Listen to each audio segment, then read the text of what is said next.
प्राणानाम् आदयन् प्रमादयन् नमामि भगवत्पादं शङ्करं शङ्कराचार्यं केशवं बादरायणं सूत्रभाष्यकृतो वन्दे भगवन्तो पुनः पुनः श्रीमच्छङ्करभगवत्पूज्यपादसद्गुरुभ्यो नमः वन्दे नन्दश्चिदानन्दं गिरिवर्यं महामतिं वेदवेदान्तसारथिं सद्गुरुं प्रणतोऽस्म्यहं सदाहं सम्प्रदायज्ञं श्रीमीशं सदाश्रयं सद्गुरुं सच्चिदानन्दं सदाचार्यं समाश्रये सच्चिदानन्देन्द्र सरस्वती महासद्गुरुभ्यो नमः अधीहि भगवो ब्रह्म 90 ಸದೀಯಂ ಅಜ್ಞಾನಂ ಕಿನ್ನಿಮಿತ್ತಮಿತಿ ಅದಲ್ವಾ ಸದೀಯಂ ಅಜ್ಞಾನಂ ಕಿನ್ನಿಮಿತ್ತಮಿತಿ ಅವರಿಗೆ ಒಂದು ಅಜ್ಞಾನ ಇದೆ ಅಂತ ಹಿಂದಿನ ಶ್ಲೋಕದಲ್ಲಿ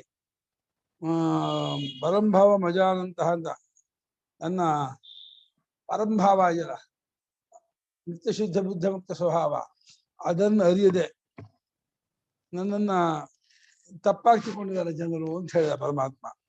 ಹಾಗೆ ತಪ್ಪಾಗಿ ತಿಳ್ಕೊಳಕ್ಕೆ ಏನ್ ಕಾರಣ ಅಂತ ಪ್ರಶ್ನೆ ಮಾಡ್ತಿದ್ದಾರೆ. ತದೀಯಂ ಅಜ್ಞಾನಂ ಶೇಷಾಂ ಯಂ ತದೀಯಂ ಅವರದ್ದಾದ ಈ ಅಜ್ಞಾನವಿದೆಯಲ್ಲ, ಅಜ್ಞಾನಕ್ಕೆ ನಿಮಿತ್ತ ಏನು? ಅಜ್ಞಾನಕ್ಕೂ ನಿಮಿತ್ತ ಎಲ್ಲ ನಿಮಿತ್ತ ಕಾರ್ಯ ಕಾಲ ಎಲ್ಲ ಅಜ್ಞಾನ ಕಲ್ಪಿತ. ಆದ್ರೂ ಅಜ್ಞಾನಕ್ಕೆ ಪೌರ ಇದು ನಿಮಿತ್ತ ನೈಮಿತ್ತಿಕ ಭಾವ ಹೇಳ್ತಾರೆ. ಕಾರ್ಯಕಾರಣ ಭಾವ ಇದೆ ಹೋದ್ರೆ ಏನು ವಿಚಾರ ಮಾಡದೇ ಇರೋದು ಅಂತ ಇನ್ನೂ ಅಲ್ಲ. ಏನು ಕೇಳ್ತಾನೆ ಭಗವಂತ, ನಾಹಂ ಪ್ರಕಾಶ ಸರ್ವಸ್ಯ ನಾಹಂ ಪ್ರಕಾಶ ಸರ್ವಸ್ಯ ಯೋಗಮಾಯಾ ಸಮಾವೃತಃ ಯೋಗಮಾಯಾ ಸಮಾವೃತಃ ಮೂಢೋಯಂ ನಾಭಿಜಾನಾತಿ ಮೂಢೋ ಯನ್ನಾಭಿಜಾನಾತಿ ಲೋಕೋ ಮಾಮಜಮವ್ಯಯಂ ಲೋಕೋ ಮಾಮಜಮವ್ಯಯಂ ನಾಹಂ ಪ್ರಕಾಶ ಸರ್ವಸ್ಯ ಯೋಗಮಾಯಾ ಸಮಾವೃತಃ ಮೂಢೋ ಯನ್ನಾಭಿಜಾನಾತಿ ಲೋಕೋ ಮಾಮಜಮವ್ಯಯಂ ನ ಅಹಂ ಪ್ರಕಾಶಃ ಸರ್ವಸ್ಯ ಯೋಗಮಾಯಾ ಸಮಾವೃತಃ ಮೂಢಃ ಅಯಂ ನ ಅಭಿಜಾನಾತಿ ಲೋಕಃ ಮಮ ಮಾಂ ಅಜಂ ಅವ್ಯಯಂ. ಮೂಲದಲ್ಲಿ ಮಾಡ್ಕೊಟ್ಟಿದ್ದಾವನು ಏನೋ ಸುಮ್ಮನೆ ಒಂದು ಗೇಟ್ ಹಾಕಿದೆ. ಏನಾಗಿದೆ ಕೊಡು.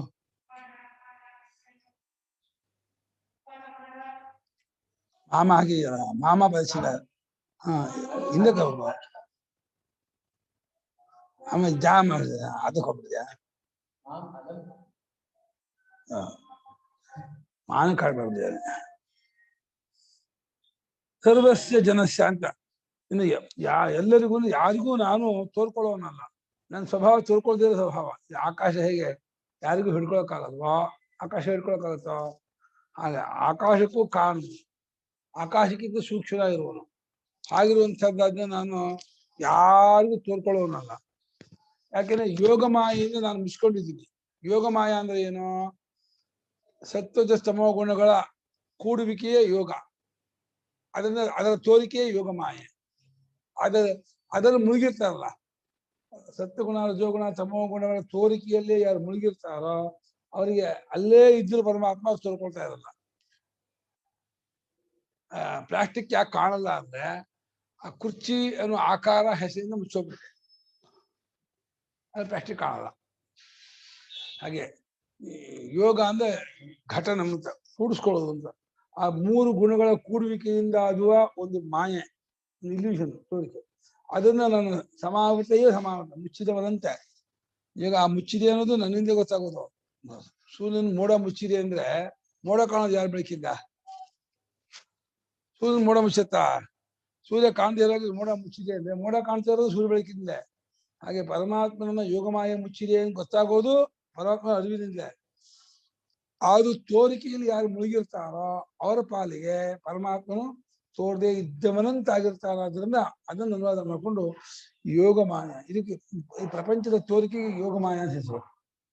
ಇದರಿಂದ ನಾನು ಆವರ್ತನಾಗಿರ್ತೀನಿ, ಮುಚ್ಚೋಬಿಡಿದ್ದೀನಿ. ಅದೇ ಅಯಂ ಜನ ಮೂಢ. ಈ ಜನ ಇದ್ದಾರೆ, ಮನುಷ್ಯರು ಎಲ್ಲರೂ ಮೂಢರಾಗಿದ್ದಾರೆ, ಮೋಹಗೊಂಡವರಾಗಿದ್ದಾರೆ, ವಿವೇಕರಹಿತರಾಗಿದ್ದಾರೆ. ಅದರಿಂದ ಅಜಂ ಅವ್ಯಯಂ ಮಾಂ ಅಯಂ ಲೋಕಃ ನಾಭಿಜಾನಾತಿ. ಹುಟ್ಟಿಲ್ಲದ ನಾಶರಹಿತವಾಗಿರುವ ನನ್ನನ್ನ ಈ ಯಾವ ಜನರು ಗುರುತಿಸೋದಿಲ್ಲ. ನಾ ಅಭಿಜಾನಾತಿ ತಿಳ್ಕೋದಿಲ್ಲ ಅಂದ್ರೆ ಇದೀನೇ ತೋರ್ತಾ ಇದ್ದೀನಿ, ಗುರ್ತಿಸೋಬೇಕು. ಗುರುತಿಸೋದು ಪ್ರತಿಭಿಜ್ಞೆ ಮಾಡೋದೇ ಇದು ಕೆಲಸವೇ ಹೊರತು ಪರಮಾತ್ಮನ ಇದು ಮಾಡ್ಬೇಕಾಗಿಲ್ಲ, ಹೊಸ ಆವಿಷ್ಕಾರ ಮಾಡ್ಬೇಕಾಗಿಲ್ಲ. ಪ್ರತಿಭಿಜ್ಞೆ ಬಿಟ್ಕೋಬೇಕಷ್ಟೆ. ಗುರುತಿಸ್ಕೋತಾ ಇಲ್ಲ, ಯಾರು ಗುರುತಿಸ್ತಾ ಇಲ್ಲ. ವಿಶೇಷಣ ನನಗೆ ಅಜಂ ಅವ್ಯಯಂ ಮಾಂ ಅಂತ, ಹುಟ್ಟಿಲ್ಲದ ನಾಶರಹಿತವಾದ ನನ್ನನ್ನ ಮೂಢನಾದ ಈ ಜನರು, ಈ ಲೋಕವು ನನ್ನನ್ನು ಗುರುತಿಸ್ಕೊಳ್ತಾ ಇಲ್ಲ ಅಂತ ಭಗವಂತ ಒಂದು ರೀತಿ ಅನುಕಂಪ ತೋರಿಸ್ತಾ ಇದ್ದಾನೆ. ಏನ್ ಮಾಡೋಣ, ತೋರಿಕೆಯಲ್ಲಿ ಅವರ ದೃಷ್ಟಿ ಮುಳುಗಿಬಿಟ್ಟಿದೆ. ತೋರಿಕೆ ಸತ್ಯತ್ವ ಬುದ್ಧಿ, ತೋರಿಕೆಯಲ್ಲಿರುವ ಪ್ರಯೋಜನ, ತೋರಿಕೆಯಲ್ಲಿರುವ ಅನುಕೂಲ ಪ್ರತಿಕೂಲ ಭಾವನೆ, ಅದು ಇವರನ್ನು ಕಾಡ್ತಾ ಇದೆ. ಯಾವ ತೋರಿಕೆ ಇದೆ, ನಾಮರೂಪಗಳ ತೋರಿಕೆ, ಒಂದು ಸತ್ಯತ್ವ ಬುದ್ಧಿ, ಆಮೇಲೆ ರಾಗದ್ವೇಷ, ಅನುಕೂಲ ಪ್ರತಿಕೂಲ, ಅದಕ್ಕೆ ಕರ್ಮ ಪ್ರವೃತ್ತಿ, ಅದರಿಂದ ಸತ್ಯ ಮರೆಯಾದಂತಾಗಿದೆ. ನ ಅಹಂ ಪ್ರಕಾಶಃ ಸರ್ವಸ್ಯ ಲೋಕಸ್ಯ. ಅಹಂ ಪ್ರಕಾಶಃ ಸರ್ವಸ್ಯ ಲೋಕಸ್ಯ.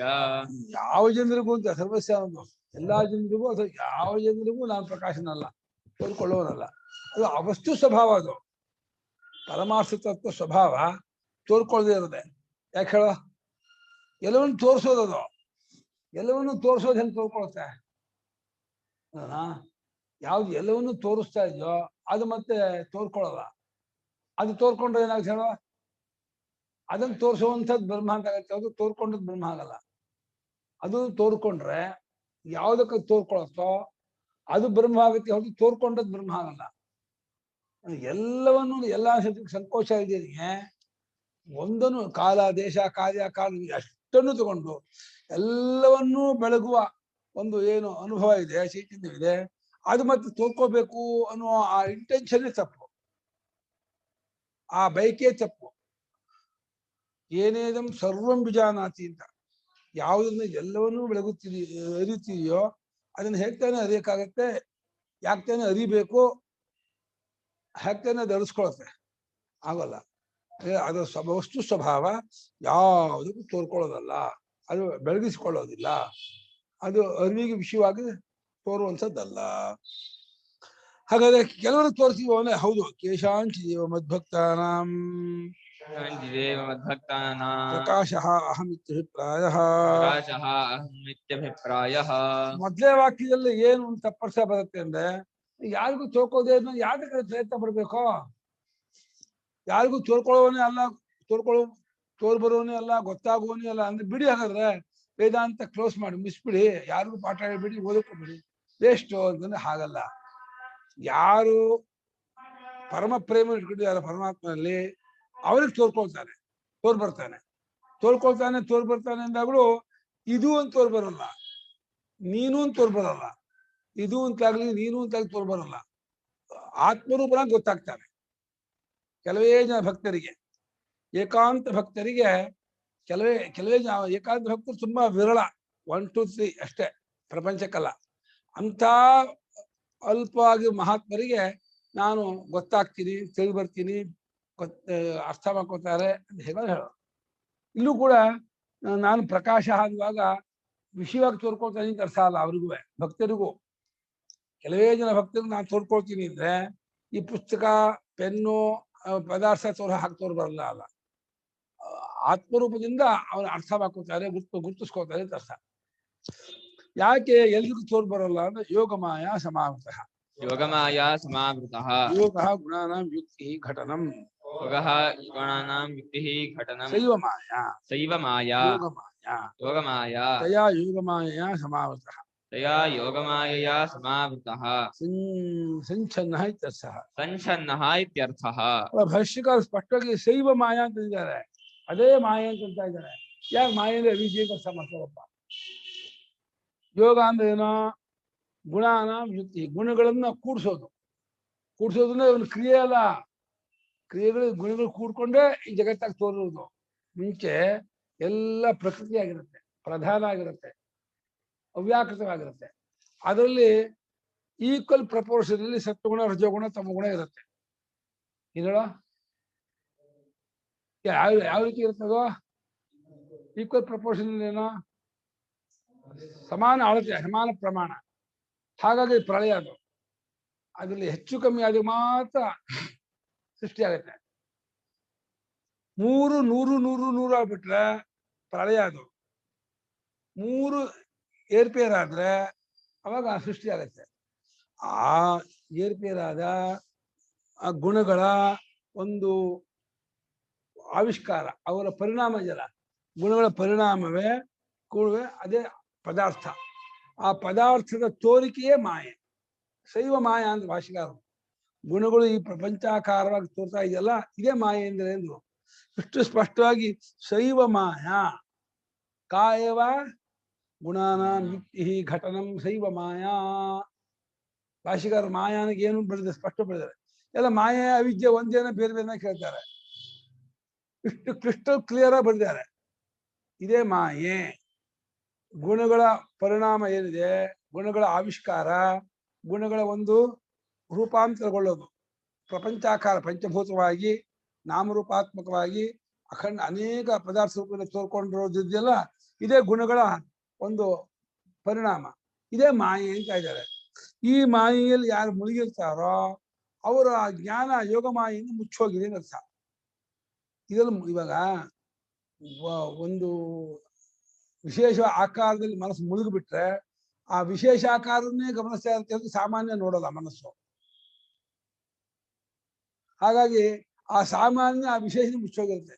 ನೆಕ್ಲೇಸ್ ಅಲ್ಲೇ ಮುಳುಗಿರೋ ಮನಸ್ಸಿಗೆ ಆ ಚಿನ್ನ ಕಾಣ್ತಾನೆ ಇರಲ್ಲ, ನೆಕ್ಲೆಸೇ ಇದೆ ಕಾಣ್ತಾ ಇರುತ್ತೆ, ಆ ಪ್ಯಾಟರ್ನ್ ಕಾಣ್ತಾ ಇರುತ್ತೆ, ಆ ಕಸೂದಿ ಹೇಗಿದೆ, ಅದು ಲುಕ್ ಹೇಗಿದೆ ಅದನ್ನ ನೋಡ್ತಿರ್ತಾರೆ ಹೊರತು ಮೂಲ ಕಾರಣ ನೋಡ್ತಾ ಇರಲ್ಲ. ಈ ಸಕ್ಕರೆ ಚೀಲಲ್ಲಿ ಅನೇಕ ಆಕಾರ ಮಾಡ್ತಾರೆ, ಕೋಳಿ, ಗಂಡು ಬೇರುಂಡ, ಬಾಳೆಹಣ್ಣು, ತುಳಸಿ ಕಟ್ಟೆ, ಅದನ್ನ ನೋಡ್ತಿರೋವರೆಗೆ ಆ ಸಕ್ಕರೆ ಕಾಣೋದೇ ಇಲ್ಲ. ಹಾಗೆ ಈ ನಾಮರೂಪಗಳ ಒಂದು ತೋರಿಕೆ ಏನಿದೆ, ತೋರಿಕೆಯಲ್ಲಿ ಮುಳುಗಿರುವಂತಹ ಮನಸ್ಸುಳ್ಳ ಜನರ ಬುದ್ಧಿಗೆ ಪರಮಾತ್ಮನು ಮುಚ್ಚೋದವನಾಗಿರ್ತಾರೆ. ಅದೇ ಅಜ್ಞಾನ. ಆ ತೋರಿಕೆಯಲ್ಲಿ ಮುಳುಗೋದು ಅನ್ನೋದು ಅಜ್ಞಾನ. ಈ ಕಡೆಯಿಂದ ಆ ತೋರಿಕೆ ಮಾಯೆ. ಆ ಯೋಗ ಮಾಯೆಯಿಂದ ಸಮಾವೃತ ಮುಚ್ಚೋಗಿದೆ, ಆವೃತವಾಗಿದೆ ಎಂದ್ರು. ಅತೇವ ಮೂಢ ಲೋಕಃ ಅತಏವ ಮೂಢಃ ಲೋಕಃ ಅಯಂ ನ ಅಭಿಜಾನಾತಿ ಅಯನ್ನ ಅಭಿಜಾನಾತಿ ಮಾಂ ಅಜಂ ಅವ್ಯಯಂ. ಮಾಂ ಅಜಂ ಅವ್ಯಯಂ. ಆದ್ದರಿಂದಲೇ ಈ ಲೋಕವು, ಜನರು ನನ್ನನ್ನ ಗುರ್ತಿಸೋದಿಲ್ಲ.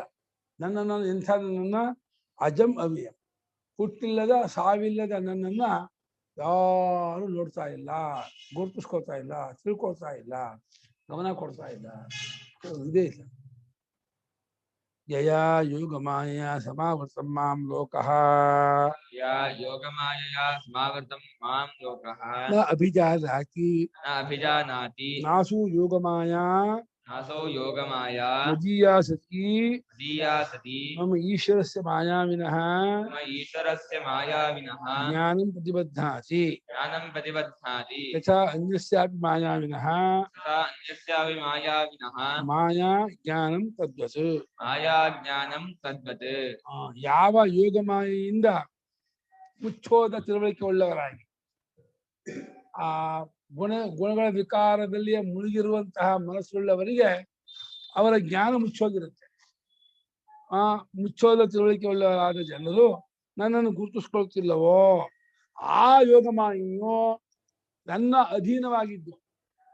ಇವು ಹಾವಿದೆಯಲ್ಲ, ಹಾವು ಹಗ್ಗವನ್ನು ಹೆದರಿಸೋಲ್ಲ. ಆ ಹಾವಿಂದ ಹಗ್ಗಕ್ಕೆ ಹೆದರಿಕೆನೂ ಆಗಲ್ಲ, ಅದು ಓಡ್ ಹೋಗೋದು ಇಲ್ಲ, ಅಥವಾ ಅದು ಏನು ಮಾಡ್ಕೊಳ್ಳೋದು, ಬೇಜಾರು ಮಾಡ್ಕೊಳ್ಳೋಲ್ಲ. ನಾನು ಹಾವಾಗ್ಬಿಟ್ಟೆ ಅಂದ್ರೆ ಹಗ್ಗಕ್ಕೆ ಬೇಜಾರಿಲ್ಲ. ಅಥವಾ ವಿಷ ಹಾವಿಗೆ ಹಗ್ಗಕ್ಕೆ ಬರೋಲ್ಲ, ಬರುತ್ತನ? ಹಾವಿನ ವಿಷ ಹಗ್ಗಕ್ಕೆ ಬರುತ್ತಾ? ಹಾವು ಆ ಹಗ್ಗವನ್ನು ಹೆದರಿಸುತ್ತಾ? ಅದು ಹಾವಿಂದ ಹಗ್ಗಕ್ಕೆ ಇದಾಗುತ್ತೆ. ಯಾಕಾಗಲ್ಲ ಹೇಳೋ? ಯಾಕಾಗಲ್ಲ? ಯಾಕಾಗಲ್ವಾ ನೋಡಿ, ನಿಮಗೆ ಗೊತ್ತಿಲ್ಲ ಅಂತ. ನಮ್ಮ ಹಗ್ಗದಲ್ಲಿ ಹಾವು ತೋರ್ತಾ ಇರ್ತಾರಮ್ಮ, ಆ ಹಾವಿನ ವಿಷ ಹಗ್ಗಕ್ಕೆ ಯಾಕೆ ಬರಲ್ಲ? ಆ ಹಾವು ಯಾಕೆ ಹಗ್ಗವನ್ನು ಹೆದರಿಸೋಲ್ಲ? ಯಾಕೆ ಹೆದರಿಸಲ್ಲಮ್ಮ ಆ ಹಾವು ಹಗ್ಗವನ್ನ? ಸೂರ್ಯಕಾಯಿ ಹೇಳ್ತಾ ಇದಾರೆ ಅವರು. ಏನ್ ಹೇಳ್ತಿದ್ದಾರೆ? ಹಾವೇ ಇಲ್ಲ ಅದಕ್ಕೆ. ಹೌದೇ? ಹಾಗೆ ಪರಮಾತ್ಮನಿಗೆ ಮಾಯೇ ಇಲ್ಲ, ಈ ನಾಮರೂಪಗಳೇ ಇಲ್ಲ, ಅವನಿಗೆ ಇದು ಸೋಂಕಿಲ್ಲ. ಈ ಯಾರು ಮಾಯೆ ಒಳಗಾಗಿದ್ದಾರೋ ಜೀವರುಗಳು, ಇವರಿಗೆ ಆ ಪರಮಾತ್ಮನೂ ಮರೆಯಾಗಿದ್ದಾನೆ. ಇವುಗಳು ಗೋಳು ಹೊಯ್ಕೊಳ್ತೆ, ಇವುಗಳು ತಮ್ಮ ವಶವನ್ನಾಗಿ ಮಾಡ್ಕೊಳ್ತೆ. ಆದರೆ ಮಾಯೆ ಅನ್ನೋದು ಮಾಯಾವಿಯಾದ ಈಶ್ವರನಿಗೆ ಅಧೀನವಾಗಿದೆ. ನಮ್ಮ ಈಶ್ವರಸ್ಯ ಅಧೀನ, ಮದೀಯಾಸತಿನೇ ಅಧೀನವಾಗಿದ್ದುಕೊಂಡು ಮಾಯಾವಿಯಾಗಿರುವ ನನ್ನನ್ನ ಆ ಜ್ಞಾನವು ಕಟ್ಟಾಕೋದಿಲ್ಲ, ತಡೆ ಮಾಡೋದಿಲ್ಲ ಅಂತ ಇದ್ದಾರೆ. ಯಥಾ ಅನ್ಯಸ್ಯ, ಲೋಕದಲ್ಲಿ ಒಬ್ಬ ಜಾದೂಗಾರ ಮಾಯಾವಿ ಇರ್ತಾರಲ್ಲ, ಮಾಯಾವಿ ಏನೋ ಒಂದು ಐಂದ್ರಜಾಲಕ್ಕೆ ತೋರಿಸ್ತಾನೆ. ಆ ಇಂದ್ರಜಾಲ ಇದೆಯಲ್ಲ, ಆ ಇಂದ್ರಜಾಲದಲ್ಲಿ ಯಾರು ಮುಳುಗಿರ್ತಾರೋ ಅವರಿಗೆ ಆ ಇಂದ್ರಜಾಲ ಮರು ಮಾಡುತ್ತೆ. ಆ ಮಾಯಾವಿಗೆ ಏನು ಮಾಡಲ್ಲ. PC ಸರ್ಕಾರೋ ಉದಯ ಜಾದೂಗಾರು ಅವನಿಗೆ ಅವನು ತೋರಿಸ್ತಾ ಇರೋದು ಏನು ಆಗಲ್ಲ. ನೋಡ್ತಾ ಇರೋರಿಗೆ ಏನೇನೋ ತೋರಿಸ್ತಾ ಇದ್ದೀನಿ, ಇನ್ನೊಂದು ಕಾಣ್ತಾ ಇದೆ, ಹೆಂಗೋ ಆಗ್ತಾ ಇದೆ ಅಂತಾಳೆ. ಆ ತೋರಿಕೆಯಲ್ಲಿ ಮುಳುಗಿದವರಿಗೆ ಅವ್ರಿಗೆ ಏನೇನೋ ಮರಳು ಮಾಡುತ್ತೆ. ಅದೇ ಆ ಮಾಯ ಮಾಡ್ತಾ ಇದ್ದಾನೆ ಅವನಿಗೇನಾಗುತ್ತೆ, ಅವನಿಗೇನು ಅನ್ಸಿರುತ್ತೆ ಹೇಳೋ, ಅವನ ಕಡೆ ನಮ್ಗೇನು ಅನ್ಸಿರುತ್ತದ, ಅದಿಲ್ಲ. ಬರೀ ಕಣ್ಕಟ್ಟೋದು. ಆ ಕಣ್ಕಟ್ಟಾಗಿರೋದ್ರಿಂದ ಮಾಯಾವಿಗೆ ಆ ಮಾಯೆ ಹೇಗೆ ಏನೂ ಮಾಡೋದಿಲ್ವೋ, ಈ ಪ್ರಪಂಚ ರೂಪವಾದ ಮಾಯೆ ಮಹಾಮಾಯಾವಿಯಾದ ಪರಮಾತ್ಮನಿಗೆ ಏನು ಬಂಧನ ಮಾಡಲ್ಲ. ನಾವು ಆ ಮಾಯಾವಿ ಪಕ್ಷಕ್ಕೆ ಸೇರ್ಕೊಂಡ್ವಿ ಅಂದ್ರೆ ನಮಗೂ ಇದೇನು ಮಾಡಲ್ಲ.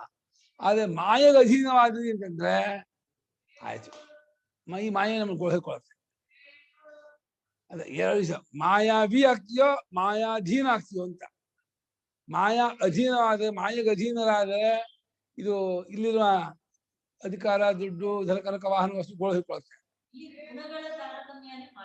ಹೌದು, ಗುಣಗಳೇ ಮಾಯೆ, ಗುಣಗಳೇ ಮಾಯೆ. ಆ ಗುಣಗಳೇ ವಿಷಯಾಕಾರ ತೋರಿದಾಗ ಅದು ಸತ್ಯತ್ವ ಬುದ್ಧಿ ಇದೆಯಲ್ಲ, ಆ ಸತ್ಯತ್ವ ಬುದ್ಧಿ ಇವನ್ನ ಎಳಹಾಕತ್ತೆ. ಆ ತೋರಿಕೆಯಲ್ಲಿರುವ ಸತ್ಯತ್ವ ಬುದ್ಧಿಗೆ ಮಾಯೆ ಹೆಸರು. ಇವಾಗ ಅದಿಲ್ಲ ವಸ್ತು. ಯಾವ ರೀತಿ ನಾವು ಕಾಣ್ತಿದೀವೋ ನೋಡ್ತಿದೀವೋ ಹಾಗಿಲ್ಲ ವಸ್ತು. ಹಾವನ್ನು ನೋಡ್ತಿದ್ದೆ ಹಾಗೆ ಹಾಗಿಲ್ಲವೋ, ಪ್ರಪಂಚವಾಗಿ ನೋಡ್ತಿದ್ದೆ ಪ್ರಪಂಚ ಇಲ್ಲ. ಆದ್ರೆ ಪ್ರಪಂಚ ಇಲ್ಲ ತಿಳ್ಕೊಳ್ಳೋದೇ ಇಲ್ಲ. ಪ್ರಪಂಚ ಇದೆ. ಯಾಕೆ ಪ್ರಪಂಚ ಇದೆ ತಿಳ್ಕೊಂಡ ಅಂದ್ರೆ ಪ್ರಪಂಚದ ಒಂದು ತುಂಡಾಗಿರುವ ದೇಹನ್ಯ ಮನೋಬುದ್ಧಿ ನಾವು ಮಾಡ್ಕೊಂಡಿದ್ರಿಂದ ಅದು ಸತ್ಯವಾಗಿ ಕಾಣುತ್ತೆ. ನಾವು ಪ್ರಪಂಚದ ಏಕದೇಶವಾಗಿರುವ ಉಪಾಧಿ ನಾವು ಆಗದೆ ಹೋದ್ರೆ ಅವು ನಮಗೆ ತೋರೋಲ್ಲ. ಇದರಲ್ಲಿ ಇರುವ ನಾಮನ ಬುದ್ಧಿ ಆ ಸತ್ಯತ್ವ ಬುದ್ಧಿ ಉಂಟು ಮಾಡುತ್ತೆ. ಹಾಗಾಗಿ ಅದು ಇದರಿಂದ ಎಳಹಾಕತ್ತೆ. ಎಳಹಾಕತ್ವವನ್ನು ಹಾಗೆ ಕೊಡೋದಿಲ್ಲ.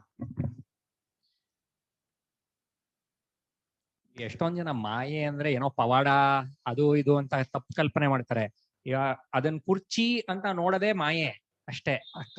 ಪದಾರ್ಥ ಬಿಡಿಬಿಡಿಯಾಗಿ ವ್ಯಕ್ತಿ ಇದು ಪದಾರ್ಥ ಅಂತ ನೋಡೋದನ್ನೇ ಮಾಯೆ ಅನ್ನೋದು ವಸ್ತು ಕಡೆಯಿಂದ. ನಮ್ ಕಡೆಯಿಂದ ನಮ್ ಬುದ್ಧಿ ಆ ರೀತಿ ಅದನ್ನ ತೋರ್ಸ್ಕೊಡ್ತಾ ಇದೆ ಅನ್ನೋದಕ್ಕೆ ಅದು ತಪ್ಪು ತಿಳುವಳಿಕೆ ಅಂತೀವಿ. ಅದು ಬುದ್ಧಿ ಕಡೆಯಿಂದ ಅಷ್ಟೇ. ಎರಡೂ ಒಂದೊಂದ್ ದೃಷ್ಟಿಕೋನದಿಂದ ಇದೇನೆ. ವಸ್ತು ಕಡೆಯಿಂದ ಹೇಳಿದ್ರೆ ಅದನ್ನ ಮಾಯೆ ಅನ್ನೋದು, ತೋರಿಕೆ ಕಡೆಯಿಂದ ಮಾಯೆ. ಬುದ್ಧಿ ಕಡೆಯಿಂದ ಹೇಳಿದ್ರೆ ಅದನ್ನ ಅವಿದ್ಯೆ, ತಪ್ಪು ತಿಳುವಳಿಕೆ. ಅದನ್ನ ಕುರ್ಚಿ ಅಂತ ನೀವು ನೋಡಿದ್ರಿ ಅಂದ್ರೆ ಮುಗೀತು, ಮಾಯೆ ವಶ ಆದ್ರಿ ಅಂತ. ಫ್ಯಾನು, ಕುರ್ಚಿ ಬರೀ ನೋಡೋದಲ್ಲ, ಸತ್ಯತ್ವ ಬುದ್ಧಿ ಇರ್ಬೇಕು. ಇದು ಹೀಗೆ ಇರೋದು, ಟಿವಿ, ಮೊಬೈಲು ಅಂತ ನೋಡಿದ್ರೆ ಅದೇ ಮಾಯೆ. ಆ ವಸ್ತು ಆ ರೀತಿ ಆತ್ಮನ್ ತೋರಿಸ್ಕೊಡ್ದೇನೆ ಆ ವಸ್ತು ಆಕಾರದಲ್ಲಿ ಮುಳುಗಿಸುತ್ತಲ್ಲ, ಅದನ್ನೇ ಮಾಯೆ ಅಂತ. ಅದ ಕಾರಣ ರೂಪ ನೋಡಿದ್ರೆ ಅಲ್ಲಿ ಕಾರ್ಯ ತೋರಲ್ಲ. ಇನ್ನು ಪರಮ ಕಾರಣ ನೋಡಿದಂತ ಅದು ಇರೋದೇ ಇಲ್ಲ. ಪ್ಲಾಸ್ಟಿಕ್ ನೋಡಿದ್ರೆ ಸಾಕು, ಎಲ್ಲಿದೆಯಾ ಕುರ್ಚಿ, ಏನಪ್ಪ ನಂಗೆ ಎಲ್ಲಿ ನೋಡಿದ್ ಬರೀ ಪ್ಲಾಸ್ಟಿಕ್ ಕಾಣ್ತಾ ಇದೆ, ಕುರ್ಚಿಯೇ ಕಾಣ್ತಿಲ್ಲ ಅಂತಂದ್ರೆ ಅದನ್ನ ಅಲುಗಳಕ್ಕಾಗಲ್ಲ. ಇನ್ನು ಪ್ಲಾಸ್ಟಿಕ್ ಅನ್ನೋದು ಇಲ್ಲ, ಅದು ಅರಿವು ಇರುವೆ ಪ್ಲಾಸ್ಟಿಕ್ ಆಗಿ ತೋರ್ತಾ ಇದೆ ಅನ್ನೋದು ಇನ್ನೂ ಒಳ ದೃಷ್ಟಿ, ಅದು ಪ್ರತ್ಯೇಕ ದೃಷ್ಟಿ, ಅದು ಅನುಭವ ದೃಷ್ಟಿ. ಅಷ್ಟು ಅಲ್ಲಿವರೆಗೆ ಹೋಗೋದಂತೂ ಬಹಳ ಹೆಚ್ಚುಗಾರಿಕೆ. ಅಷ್ಟು ಬೇಡ. ಈ ತೋರಿಕೆಯಲ್ಲಿಯೇ ಕಾರಣ ಹುಡುಕ್ಬಿಟ್ರೆ ಅಲ್ಲಲ್ಲೇ ಅನ್ನದ ಕಾರಣನ ಅದು ಏನು ಬರೀ ಇದಾಗುತ್ತೆ, ಹೆಸರಷ್ಟೇ. ಅದಕ್ಕೆ ವಾಚಾರಂಭ ವಿಕಾರ ಅನ್ನೋದು. ಮೂಲ ರೂಪ ಏನೋ ವ್ಯವಹಾರದಲ್ಲೇ ಒಂದು 3 ರೂಪಾಯಿ ಇದೆ, ಪರಮಾರ್ಥ 3 ರೂಪಾಯಿ ಬಿಡು. ಗಡಿಗೆ ಕುಡಿಕೆ ಮಡಿಕೆಗೆಲ್ಲ ಮಣ್ಣು 3 ರೂಪಾಯೋ, ಎಲ್ಲ ಆಭರಣಕ್ಕೂ ಚಿನ್ನ 3 ರೂಪಾಯೋ, ಹಾಗೆ ಎಲ್ಲದಕ್ಕೂ ಒಂದು ಸಾಮಾನು 3 ರೂಪಾಯಿ ಇದೆ. ಇದನ್ನು ಮೀರಿದ ಪರಮ ಕಾರಣಕ್ಕೆ 3 ರೂಪಾಯಿ ಇದೆ. ಆತ್ಮರೂಪ ಸದ್ರೂಪವನ್ನು ಗುರುತಿಸ್ಕೊಂಡ ಅಂದ್ರೆ ಅಷ್ಟು ಉದ್ರೋಗ್ಬಿಡುತ್ತೆ. ಯಾವಾಗಲೂ ಏನು ಇಲ್ಲೋದೇ ಇಲ್ಲ, ಇರೋದೆಲ್ಲ ಅದ್ವಿತೀಯ ಬ್ರಹ್ಮ ಒಂದು. ಅದಕ್ಕೆ ಅದ್ವಿತೀಯ ಬ್ರಹ್ಮ ಅಂತ ಸುಮ್ಮನೆ ಒಂದು ಸಂಜ್ಞೆ ಇದು. ಅದ್ವಿತೀಯ ಬ್ರಹ್ಮ ಅಂದ್ರೆ ಅದೇನೋ ಒಂದು ವಿಶೇಷ ಅನ್ಕೋಬೇಡಿ. ಈ ಈ ಕಾರಣದಿಂದಲೇ ಲೋಕವು ಮೂಢವಾಗಿದ್ದು ನನ್ನನ್ನ ಗುರುತಿಸ್ತಾ ಇಲ್ಲ. ಆದ್ರೆ ಯಾವ ಯೋಗಮಾಯಿಂದ ಸಮಾವರ್ತರಾದವರಾಗಿ ಲೋಕವು ನನ್ನನ್ನು ಗುರುತಿಸ್ತಿಲ್ಲವೋ ಈ ಯೋಗಮಾಯಿಯು ನನ್ನನ್ನೇನು ಮಾಡಲ್ಲ ಅಂತಿದ್ದಾರೆ. ನನ್ನನ್ನ ಅಂದ್ರೆ ನನ್ನ ಅಧೀನವಾಗಿದ್ದುಕೊಂಡಿದ್ದು ಈಶ್ವರನಾಗಿರುವ ಮಾಯಾವಿ ಆಗಿರುವ ನನ್ನ ಜ್ಞಾನವನ್ನು ಕಟ್ಟಾಕೋದಿಲ್ಲ, ಮರೆಮಾಚೋದಿಲ್ಲ. ಹೇಗೆ ಲೋಕದಲ್ಲಿರುವ ಮಾಯಾವಿಯ ಮಾಯಾವಿಯನ್ನು ಏನು ಮಾಡೋಲ್ವೋ ಅದೇ ಮಾಯಾವಿ ತೋರಿಸಿದ ಮಾಯೆಯನ್ನು ಮುಳುಗಿದವರಿಗೆ ಏನೇನೋ ತೋರಿಸಿದ ಹೆಂಗ ಮರಳಾಗ್ತಾರೋ ಅದೇ ಇಲ್ಲೂ ಕೂಡ ಮಾಯಾವಿ ಸ್ಥಾನದಲ್ಲಿ ಪರಮಾತ್ಮ ಇದ್ದಾನೆ, ಮಾಯಾ ಸ್ಥಾನದಲ್ಲಿ ಪ್ರಪಂಚ ಇದೆ. ಅಲ್ಲಿ ಲೋಕದ ಮಾಯಾವಿ ಆ ಮಾಯೆ ಏನ್ ತೋರಿಸ್ತಾನೋ ಇಲ್ಲಿ ಪ್ರಪಂಚ ಪರಮಾತ್ಮ. ಆದ್ರೆ ಅಲ್ಲಿ ಆ ಮಾಯಾವಿ ತೋರಿಸುವ ಜನರು, ನೋಡುವ ಜನರು ಹೇಗಿದ್ದಾರೋ ಹಾಗೆ ನಾವು ಜೀವರುಗಳು ಸಿಕ್ಕಾಕೊಂಡ್ಬಿಟ್ರು ಈ ತೋರಿಕೆಗೆ. ಸಿಕ್ಕಾಕೊಂಡ್ಬಿಟ್ಟು ಇದ್ರಲ್ಲಿ ಬೇರೆ ಕೆಲವು ಚೆನ್ನಾಗಿದೆ, ಕೆಲವು ಚೆನ್ನಾಗಿಲ್ಲ. ಚೆನ್ನಾಗಿರೋದು ಬೇಕು ಬೇರೆ. ಯಾಕೆ ಚೆನ್ನಾಗಿದೆ, ಇನ್ನೂ ಚೆನ್ನಾಗಿದೆ ಬಿಡಲ್ಲ. ಚೆನ್ನಾಗಿರೋದು ನನ್ಗೆ ಬೇಕು, ನನ್ನ ಅಧೀನದಿರಬೇಕು, ನನಗೇ ಬೇಕು, ಇನ್ನೊಬ್ರಿಗೆ ಆಗ್ಬಾರ್ದು. ಅವಾಗ ಬರ್ತದೆ ರಾಗ ದ್ವೇಷ ಹಠ ಎಲ್ಲ ಬರ್ತದೆ ಕಲ್ಪನೆ. ದೃಷ್ಟಾಂತ ಅನ್ಯಸ್ಯಾಪಿ ಮಾಯಾವಿನ ಲೋಕದ ಮಾಯಾವಿಗೂ ಅವನ ಮಾಯೆ ಅವನನ್ನು ಹೇಗೆ ತಡೆಗಟ್ಟೋದಿಲ್ವೋ ಬಂಧ ಮಾಡೋದಿಲ್ವೋ ಅದೇ ರೀತಿ ವೇದಾಹಂ ಸಮತೀತಾನಿ ವರ್ತಮಾನಾನಿ ಚ ಅರ್ಜುನ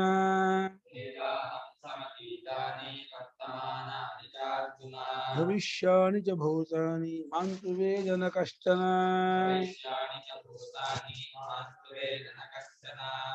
ವೇದಾಹಂ ಸಮತೀತಾನಿ ವರ್ತಮಾನಾನಿ ಚಾರ್ಜುನ ಭವಿಷ್ಯಾಣಿ ಚ ಭೂತಾನಿ ಮಾಂತು ವೇದನ ಕಶ್ಚನ. ವೇದಃ ವೇದ ಅಹಂ ಸಮತೀತಾನಿ ವರ್ತಮಾನಾನಿ ಚ ಅರ್ಜುನ ಭವಿಷ್ಯಾಣಿ ಚ ಭೂತಾನಿ ಮಾಂ ತು ವೇದ ನ ಕಶ್ಚನ. ಇಲ್ಲಿ ಪರಮಾತ್ಮ ಅರ್ಜುನ ಹೇಳ್ದ ಅಂದಾಗೆ ನಮಗೂ ತಪ್ಪಾಗುತ್ತೆ. ನಾನು ನಮ್ಮ ಜೀವನ ಹೇಳ್ಬೋದು, ಜೀವನೇ ನಾನು ಆಗೋದನ್ನು ಕಳೆದಿದ್ದೀನಿ, ಒಂದು ಬರೋದು ಕಳೆದಿದ್ದೀನಿ. ಜ್ಞಪ್ತಿ ಸ್ವರೂಪದಾದ ನನಗೆ ಆಗೋದದ್ದು ಬರೋದು ವ್ಯತ್ಯಾಸ ಇಲ್ಲ. ನನ್ನ ಮುಂದೆ ತೋರತ್ತೆ ಅರ್ಗತ್ತೆ ಹೊರತು ನಾನು ಹಿಂದಕ್ಕೂ ಹೋಗಲ್ಲ ಮುಂದಕ್ಕೂ ಬರೋಲ್ಲ. ಹಾಗಾಗಿ ಏನೇನೇನೇನು ಕಳೆದು ಹೋಗಿದ್ಯೋ ಆಗೋಗಿದ್ಯೋ ಅದಕ್ಕೆ ಛಾಂದೋಗ್ಯದಲ್ಲಿ ಒಂದು ವಾಕ್ಯ ಬರುತ್ತೆ, ಕಳ್ಕೊಂಡವರನ್ನು ಹೃದಯದಲ್ಲಿ ಪಡ್ಕೊಳ್ತಾರೆ ಅಂತ. ಅವರು ದಹರ ಬ್ರಹ್ಮೋಪಾಸಕರು ತಮ್ಮ ತಂದೆ ರಾಜಾಚಾರ್ಯರು ಯಾರನ್ನು ನೋಡ್ಬೇಕು ಅಂತ ಅಪೇಕ್ಷೆ ಪಡ್ತಾರೋ ಅವ್ರಿಗೆ ಬಂದು ನಿಂತ್ಕೊಂಡ್ಬಿಡ್ತಾರೆ. ಕಾರಣ ಏನಂದ್ರೆ ಎಲ್ಲಕ್ಕೂ ಅದೇ ಆಶ್ರಯ. ಆ ಹೃದಯದ ಪರಮಾತ್ಮನಲ್ಲಿಯೇ ಎಲ್ಲ ತೋರ್ತಾ ಇದ್ದದ್ದು ಅಡಗಿದ್ದು. ತೋರ್ತಾ ಇದ್ದದ್ದು ಅಲ್ಲೇ, ಇರೋದು ಅಲ್ಲೇ, ಅಡಗಿರೋದು ಅಲ್ಲೇ. ಹಾಗಾಗಿ ಅಪೇಕ್ಷೆ ಪಟ್ಟು ಅಲ್ಲಿಂದ ತಕ್ಕೋಬೇಕು. ಎಲ್ಲರೂ ಇರೋಕ್ ಸಾಧ್ಯ ಇಲ್ಲ ಯಾವುದಕ್ಕೂ.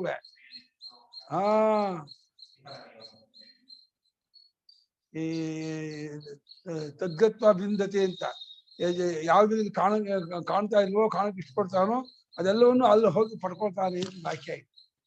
ಕಾರಣ ಏನಂದ್ರೆ ಅದು ಕಾಲತ್ರಯವನ್ನು ಮೀರಿ, ಕಾಲತ್ರಯವು ಕಲ್ಪಿತವೇ, ಕಾಲತ್ರಯ ಅಂತಃಪಾತಿಯಾದ ನಾಮರೂಪಗಳನ್ನು ಪ್ರಪಂಚವನ್ನು ಮೀರಿ ತಾನಾಗಿರಬಲ್ಲದಾದ ತತ್ವ ಅದು. ಅದೇ ಕಾಲತ್ರಯವಾಗಿ ಪ್ರಪಂಚವಾಗಿ ತೋರ್ತಾ ಇದೆ.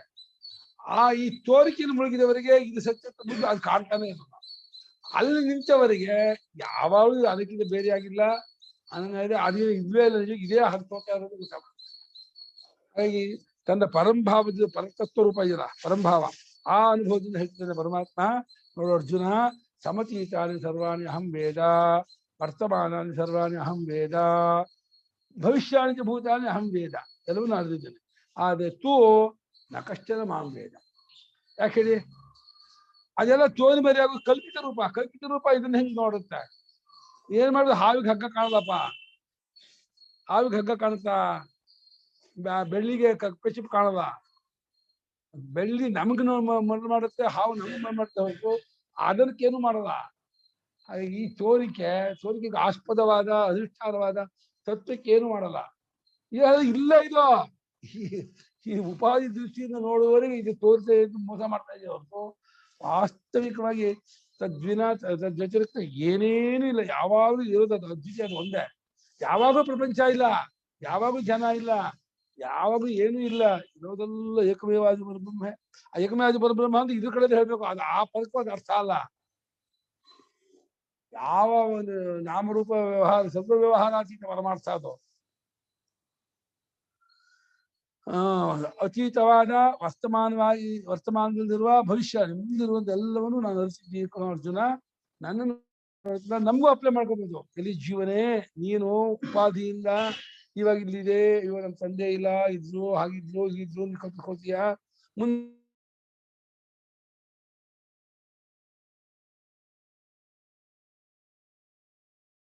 ಕಾಲದೇಶ ಅತೀತವಾಗಿ ಕಾಲದೇಶದಿಂದ ಸೇರಿಸಿಕೊಂಡದ್ದಾದ ಒಂದು ಆಸ್ಪದ. ಹಾಗೆ ಅದಕ್ಕೆ ಯಾವಾಗಲೂ ಮರೆಯೇ ಇಲ್ಲ, ಆ ಜ್ಞಾನಕ್ಕೆ ಅಡ್ಡಿಯೇ ಇಲ್ಲ. ಇದಕ್ಕಾದ್ರೆ ಧರ್ಮಾಧರ್ಮಕ್ಕೆ ವಶವಾಗಿ ಪುಣ್ಯಪುಣ್ಯಕ್ಕೆ ಅಧೀನವಾಗಿ ಕರ್ಮ ಮಾಡುತ್ತೆ, ಕೆಲಸ ಮಾಡುತ್ತೆ ಜೀವನ ಬುದ್ಧಿ. ಹಾಗಾಗಿ ಕೆಲವು ಗೊತ್ತಾಗುತ್ತೆ, ಕೆಲವು ಗೊತ್ತಾಗಲ್ಲ, ಕೆಲವು ಗೊತ್ತಾಗಲ್ಲ, ಬೇಜಾರು ಮಾಡ್ಕೊಳುತ್ತೆ, ಗೊತ್ತಾಗ ಸಂತೋಷ ಪಟ್ಕೊಳುತ್ತೆ, ಎಲ್ಲವೂ ಹಿಗ್ಗುತ್ತೆ. ಆದ್ರೆ ಈ ಎರಡನ್ನೂ ಬೆಳಗುವ ಅನುಭವಕ್ಕೆ ಏನು ವಿಶೇಷ ಇಲ್ಲ, ಅಖಂಡ ರೂಪ. ನಮ್ಮ ಸ್ವರೂಪ ಅದು, ಅದು ಹಾಗೆ ಇರೋದು. ಎಷ್ಟು ಆಶ್ಚರ್ಯ ಅಂದ್ರೆ ನಾವು ಹೀಗಿರೋದು ಅನ್ಕೊಂಡ್ಬಿಟ್ಟು ನಮ್ಮ ತರ್ಮನೆ ಕಳ್ಕೊಂಡು ಎಷ್ಟು ದುಃಖಕ್ಕೆ ಕಷ್ಟಕ್ಕೆ ಸಾಕೋದು. ಯತೇವಂ ಅತಃ ಏವಂ ಅತಃ ಅಹಂತು ವೇದ ಜಾನೆ ಸಮತೀತಾನಿ ಸಮತಿಕ್ರಾಂತಾನಿ ಅಂತೂ ವೇದ ಜಾನೆ ಸಮತೀತಾನಿ ಸಮತಿಕ್ರಾಂತಾನಿ ಭೂತಾನಿ ವರ್ತಮಾನ ಚ ಅರ್ಜುನ. ಭೂತಾನಿ ವರ್ತಮಾನಾನಿ ಚ ಅರ್ಜುನ. ಯಾವ ಕಾರಣ ಹೀಗಿದ್ದೀನೋ ಅಂದ್ರೆ ಅದು ಹಿಂದಿನ ಇದಕ್ಕೆ ಮಾಯೆನ ಗಡ್ಡಿ ಮಾಡಲ್ಲ, ಮಾಯಾವಿಗೆ ಮಾಯೆ ಅವನ ಮಾಯೆ ಹೇಗೆ ಅಡ್ಡಿ ಮಾಡೋದು, ಈ ತೋರಿಕೆ ನನಗೆ ಅಡ್ಡಿ ಮಾಡಲ್ಲ, ಅದು ಮೀರಿದವನು ಮೆರೆದವನು ಅಂತ. ಆದ್ದರಿಂದ ನಾನು ಅತೀತವಾಗಿರುವ ಕಳೆದು ಹೋಗಿರುವ ಎಲ್ಲವನ್ನು ಕೂಡ ನಾನು ಅರಿತವನಾಗಿದ್ದೇನೆ. ವರ್ತಮಾನಿಚ, ಇದು ಅನುಭವ ವಾಕ್ಯ, ಇದು ಶ್ರದ್ಧಾ ವಾಕ್ಯ ಅಲ್ಲ, ಅಥವಾ ಕಲ್ಪನಾ ವಾಕ್ಯ, ನಂಬಿಕೆ ವಾಕ್ಯ, ಭಾವನಾ ವಾಕ್ಯ ಅಲ್ಲ. ಇದು ನಮ್ಮ ಅನುಭವದಲ್ಲೂ ಇದೆ. ಹೌದು, ಕಾಲತ್ರಯವೂ ಯಾವ ಚೈತನ್ಯಕ್ಕೆ ವಿಷಯವಾಗಿದೆಯೋ ಆ ಚೈತನ್ಯ ಕಾಲತ್ರಯದಲ್ಲಿ ಇಲ್ಲ.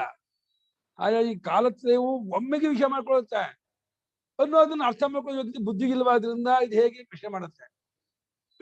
ಕಾಲತ್ರಯ ಒಂದು ಮುಷ್ಟಿ 3 ನೆಲ್ಲಿಕಾಯಿನ ಅನುಭವಿಸುವ ಹಾಗೇನೆ ಭೂತ ಭವಿಷ್ಯ ವರ್ತಮಾನ ಅನ್ನೋದು ಒಂದು ಸಾಪೇಕ್ಷತೆ ಹೇಳಿದ್ದು.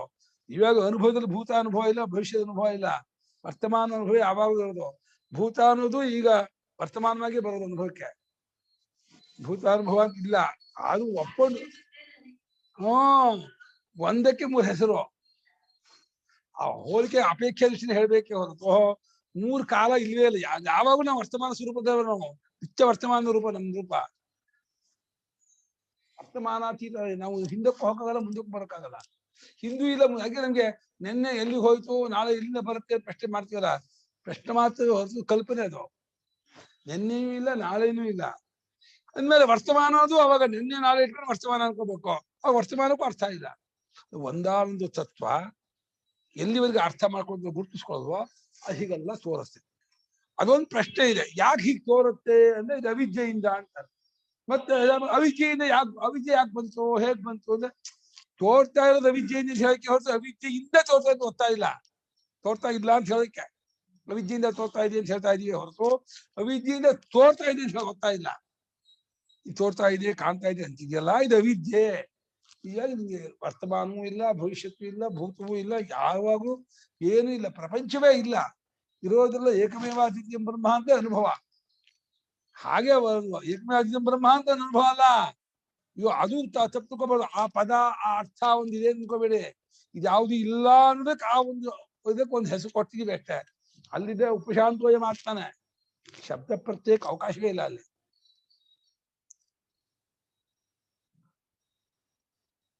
ಈ ಅತಿಕ್ರಾಂತವಾದ ಮತ್ತು ವರ್ತಮಾನ ಕಾಲದ ಅಷ್ಟನ್ನು ನಾನು ಬಲ್ಲವನಾಗಿದ್ದೀನಿ. ಇದೊಂದು ರೀತಿ ಲೋಕದವರಿಗೆ ಪರಮಾತ್ಮ ಕೋಟ್ ಕಲ್ಪ ಕಳೆದೋಗಿದೆ.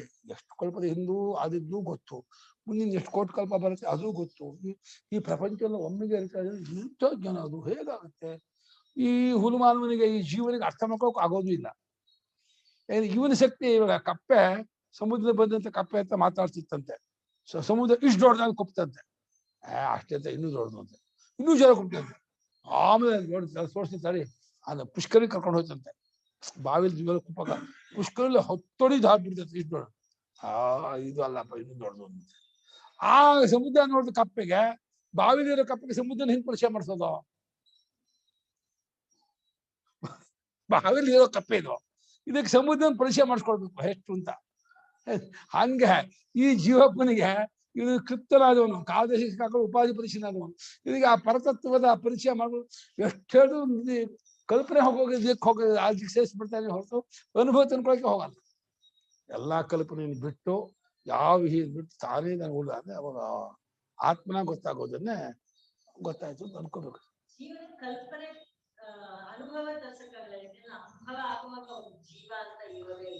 ಅನುಭವ ಅಂತಂದ್ರೆ ಅದು ಒಂದು ಹಾ ಕರೆಕ್ಟ್. ಅನುಭವ ಜೀವ ಇರೋದಿಲ್ಲ, ಜೀವತ್ತ ಬಿಟ್ಕೊಂಡಾಗ ಅನುಭವ ಆಗೋದು. ಜೀವನಕ್ಕೆ ಅನುಭವ ಆಗಲ್ಲ, ಜೀವನ ಆಗಿದ್ಕೊಂಡು ಅನುಭವಿಸ್ಬೇಕಾಗಲ್ಲ. ಜೀವ ಅನ್ನೋದು ಒಂದು ಆಭಾಸ. ತಟ್ಟೆ ಸೂರ್ಯಚಂದ್ರಾದಿಗಳಂತೆ ಅಂತಃಕರಣಾದಿಗಳು ತೋರಿಕೊಳ್ಳುವ ಚೈತನ್ಯವೇ ಜೀವ. ಅಭಿಮಾನ ಪಟ್ಕೊಂಡು ಚೈತನ್ಯ ಸ್ವತಃ ಪರಮಾತ್ಮ. ಚೈತನ್ಯ ಅಂತ ಅಂದದ್ದು ಅರ್ಸ್ಕೊಂಡ ಕಡೆಯಿಂದ ಚೈತನ್ಯ ಅನ್ನೋ ಪದಕ್ಕೆ ಅರ್ಥ ಅಲ್ಲ. ಅದು ಬಹಳ ಹೆಂಗೆ ಅರ್ಥ ಆದವ್ರಿಗೆ ಅರ್ಥ ಆಗತ್ತೆ. ನಮ್ಗೆ ಎಷ್ಟು ಸಿಲ್ಕಾಡಿದ್ರು ಇದಾಗಲ್ಲ. ಭವಿಷ್ಯಾನಿ ಭೂತಾನಿ ವೇದಾಹಂ, ಮುಂದೆ ಬರುವ ಭೂತಗಳನ್ನು ನಾನು ಅರ್ಥವಾಗಿದ್ದೆ. ಯಾಕಂದ್ರೆ ಯಾವಾಗ ಯಾವ ಕಾಲದ ಇವನ್ ಬಿಟ್ಟೇ ಇಲ್ಲ. ಏನಾದ್ರೆ ಈ ಜೀವ ತಾನು ಮಲಗಿದ್ರು ಈ ಪ್ರಪಂಚ ಇರುತ್ತೆ, ನಾನು ಇಲ್ಲಿದ್ರು ಮೈಸೂರು ಬೇರೆ ತುಮಕೂರು ಎಲ್ಲ ಇರುತ್ತೆ, ಇರುತ್ತಲ್ಲ. ಹಾಗೆ ಆ ಅನುಭವಕ್ಕೆ ವ್ಯತಿರಿಕ್ತವಾಗಿ ಏನೂ ಇಲ್ಲ. ಯಾವ ನಾಮರೂಪ ಕಾಲದೇಶ ಪದಾರ್ಥ ಯಾವಾಗೂ ಅದನ್ನ ಬಿಟ್ಟು ಯಾವಾಗ ಅಸ್ತಿತ್ವ ಇಲ್ಲ. ಯಾಕಂದ್ರೆ ಇದೇ ಅದೆಲ್ಲ ತೋರ್ತೀವಿ ನಾವು. ಈ ಅನುಭವವನ್ನ ಪಡ್ಕೊಂಡು ಅನುಭವವನ್ನು ಹೇಳಿಂದ ಮೌನವಾಗಿರ್ಬಿದ್ದು ಅರ್ಥ ಮಾಡ್ಕೊಳ್ಳೋದು ಬಿಡಲಿಲ್ಲ ನಮ್ಗೆ ಅಷ್ಟೇ ಅನ್ಬೇಕಷ್ಟೆ. ಹಾಗೆ ರಮಣ ಹುಂಕಿದ್ದು ಅರ್ಥ ಮಾಡ್ಕೊಳ್ಳೋದು ನಾನೇನ್ ಮಾಡಕ್ಕೆ. ಅವ್ರು ಎಷ್ಟು ಕಷ್ಟಪಟ್ಟು ಬೇಡ ಪುಣ್ಯಾತ್ಮ. ಅದು ಕೂತ್ಕೊಂಡು ದಿನಗಟ್ಲೆ ಧ್ಯಾನ ಮಾಡಿದ್ದಾರೆ, ವರ್ಷಗಟ್ಲೆ. ಅದೇ ನಮ್ಮ ಅಣ್ಣ ಹೇಳಿದೆ, ಶಂಕರರು ನಮ್ಮ ಸ್ವಾಮಿಗಳ ಒಂದು ಮೆಸೇಜ್ ಇದೆಯಲ್ಲ, ಇದು ಶಾಸ್ತ್ರೀಯವಾಗಿ ಎಲ್ಲಾ ಎಲ್ಲಾ ದೇಶಗಳಿಗೂ ಹೊಂದ್ಕೊಳ್ಳುವಂತ ಒಂದು ಟ್ರ್ಯಾಕ್ ಹಾಕೊಟ್ರು. ಆ ಜ್ಞಾನಿಗಳಾಗಿ ಅದು ಉದ್ಗಾರ ಇದೆಯಲ್ಲ, ಅದು ನಮ್ಗೆ ಬ್ರಹ್ಮಾಂಡ ನೀನು ಆತ್ಮ ಬ್ರಹ್ಮ ನೋಡ್ಕೊಂಡು ಅನ್ಬೋದು. ಹೇಗೆ ನೋಡ್ಕೊಂಡು ಅಂದ್ರೆ ಪ್ರಕ್ರಿಯೆ ಇಲ್ಲ, ಗೊತ್ತಾಗಲ್ಲ ಅವ್ರಿಗೆ. ಸಾಮಾನ್ಯ ಜನರಿಗೆ ಆಚಾರದೇ ಉಪಯೋಗ ಆಗೋದೇ ಹೊರತು ತತ್ವಜ್ಞಾನ ಉದ್ಗಾರ ಉಪಯೋಗ ಆಗಲ್ಲ. ಯದ್ಯಪಿ ಅವರು ತತ್ವಜ್ಞಾನಗಳೇ ಹೌದು, ಎಲ್ಲರಿಗೂ ತತ್ವ ಪ್ರತಿಪಾದನೆ ಮಾಡಿ ಬರ್ಬೇಕು ಅಂತಿಲ್ಲ. ತತ್ವಜ್ಞಾನ ಆದ್ರೆ ಸತ್ಯದ ಪರಿಚಯ ಇರುತ್ತೆ, ಅದನ್ನ ತಿಳಿಸ್ಕೊಡೋ ಒಂದು ಮೆಥಡ್ ಇದೆಯಲ್ಲ, ಅಧ್ಯಾರೋಪಾಪಾದ ಕ್ರಮದಲ್ಲಿ ಒಂದು ಕಾರ್ಯಕಾಲ ಪ್ರಕ್ರಿಯೆ, ಅವಸ್ಥಾತಿ ಪ್ರಕ್ರಿಯೆ, ಈ ಪ್ರಕ್ರಿಯೆ ಹೇಳೋದು ಇದು ವಿಶೇಷ. ಇದನ್ನ ನಮ್ಮ ಸ್ವಾಮಿ ಮಾಡಿದ ಇದೇ ಕೆಲಸನ. ಅಂದ್ರೆ ಭಾಷ್ಯಕಾರರು ಮಾಡಿದ್ದನ್ನೇ ಅದನ್ನ ವ್ಯಾಖ್ಯಾನಕಾರರು ಬೇರೆ ಬೇರೆ ಏನ್ ಕಲಿಸಿದ ಎಲ್ಲ ಬಿಟ್ಪಡಿಸಿ ಶುದ್ಧವಾದ ಒಂದು ಪ್ರಕ್ರಿಯೆ ಇಟ್ಕೊಟ್ರು. ಹೀಗಿದೆ ಪ್ರಕ್ರಿಯೆ ಸ್ವರೂಪ, ಆ ಪ್ರಕ್ರಿಯೆಯಲ್ಲಿ ಆತ್ಮಸ್ವರೂಪ ಈ ರೀತಿ ಗುರುತಿಸಿದೆ, ನಾವು ಈ ರೀತಿ ಅದನ್ನ ಫಾಲೋ ಮಾಡ್ಬೇಕು, ಎಲ್ಲ ತೋರಿಸ್ಕೊಂಡು. ಇದೊಂದು ಹೆಚ್ಚುಗಾರಿಕೆ. ಇವರೆಲ್ಲ ಏನ್ ಮಾಡ್ಬಿಟ್ಟು ಬಾಕಿ ಜ್ಞಾನಿಗಳು ಎಲ್ಲರೂ ಜ್ಞಾನಿಗಳು ಒಂದ್ ರೀತಿ ಉದ್ಗಾರಗಳು ಹೇಳಿದ್ರು, ಈ ಪಂಡಿತರು ತರ್ಕ ಮಾಡ್ಬಿಟ್ರು. ಪಂಡಿತ ತರ್ಕಶಾಸ್ತ್ರ ತಗೊಂಡ್ಬಂದ್ಬಿಟ್ರು ವೇದಾಂತಕ್ಕೆ. ತರ್ಕ ಅನುಭವ ಹೇಳಿಂದ ಸಮಾಧಿ ಹೇಳ್ತಾರೆ, ಪಾತಂಜಲಿ ಯೋಗಕ್ಕೆ ಹೋಗ್ತಾರೆ, ಪ್ರಕ್ರಿಯೆ ಹೇಳಿಂದ ತರ್ಕಶಾಸ್ತ್ರ ತಗೊಂಡ್ಬಿಡ್ತಾರೆ. ವೇದಾಂತ ಮಾಡಿ ಸಿಗದೆ ಮಾಡ್ಬಿಟ್ರು. ಎರಡಕ್ಕಿಂತಲೂ ಬೇರೆ, ತರ್ಕಶಾಸ್ತ್ರಕ್ಕಿಂತಲೂ ಈ ಯೋಗಶಾಸ್ತ್ರದಿಂದಲೂ ಬೇರೆ ಆಗಿರ್ತಕ್ಕದ್ದಾಗಿದೆ ಈ ವೇದಾಂತ ಪ್ರಕ್ರಿಯೆ ಅನ್ನೋದು. ಇದು ಬಹಳ ವಿಶೇಷ. ಇದು ಇದೆಲ್ರಿಗೂ ಸಿಗೋದಿಲ್ಲ. ಆಶ್ಚರ್ಯ ಅಂದ್ರೆ ಇಷ್ಟು ಸರಳವಾಗಿದೆಯಲ್ಲ, ತುಂಬಾ ಜನಕ್ಕೆ ಇದರಲ್ಲಿ ಏನು ಇಲ್ಲ, ಅದು ವಿಶೇಷ, ಅದಕ್ಕೆ ಹೋಗ್ತೀರಿ ನೀವು ಬಿಟ್ಟು ಹೋಗ್ತಾರೆ.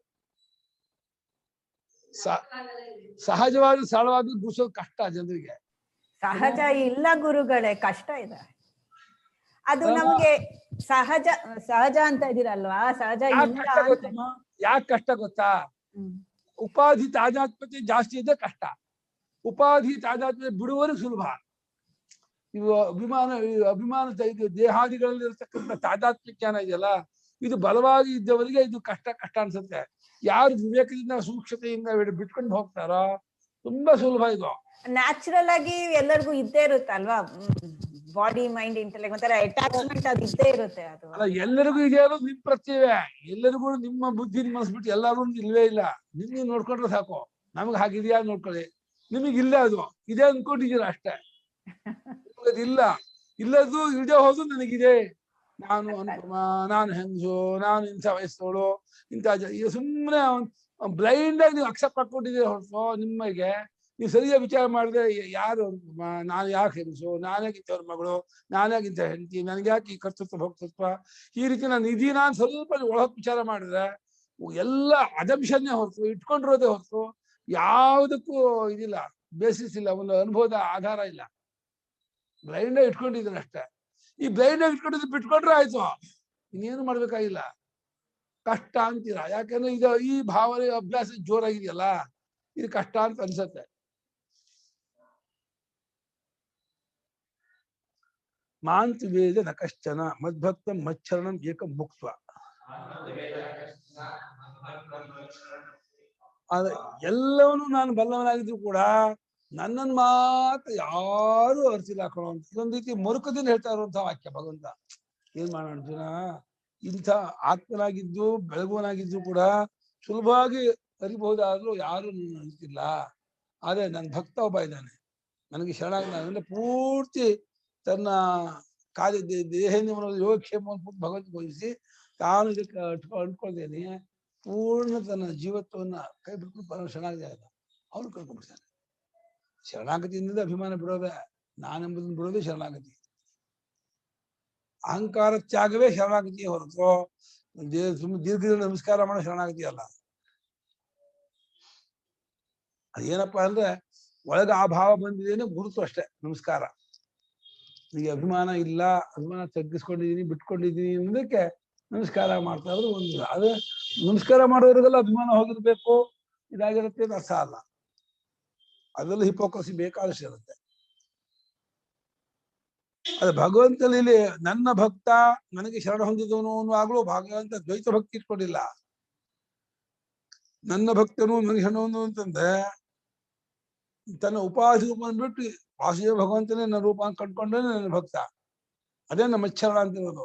ಅಲ್ಲಿ ಸರ್ವಧರ್ಮ ಪರಿತ್ಯಜ್ಯ ಮಾಮೇಕಂ ಶರಣಂ ವ್ರಜ ಭಾಷಿಕ ಬರೀತಾರೆ. ನನ್ನ ಶರಣ ಹೊಂದುವ ಶಬ್ದಕ್ಕೆ ಅರ್ಥ ಇನ್ನು ನನ್ನ ಜೀವಭಾವ ಬಿಟ್ಕೊಂಡು ಪರಮಾರ್ಥವನ್ನು ಕಂಡುಕೋ ಅಂತ ಅರ್ಥ. ಜ್ಞಾನವನ್ನ ಶರಣಾಗಿಂತ ಇದ್ರೆ ಹೊರತು ಅಲ್ಲಿ ಕ್ರಿಯೆ ಅಲ್ಲ, ಭಾವನೆ ಅಲ್ಲ, ಕಲ್ಪನೆ ಅಲ್ಲ, ನಂಬಿಕೆನೂ ಅಲ್ಲ, ಅನುಭವ ಅದು. ಕಷ್ಟ ಇಲ್ಲ ಅಲ್ಲಿ. ಮತ್ಕರ್ಮ ಕರ್ಮ ಮತ್ ಧರ್ಮ ಮದ್ಭಕ್ತ ಅದೇನ ಹಿಂದಿ ಶ್ಲೋಕ, ಸರ್ವಧರ್ಮ ಪ್ರತ್ಯಜ್ಯ ಹಿಂದಿ ಶ್ಲೋಕ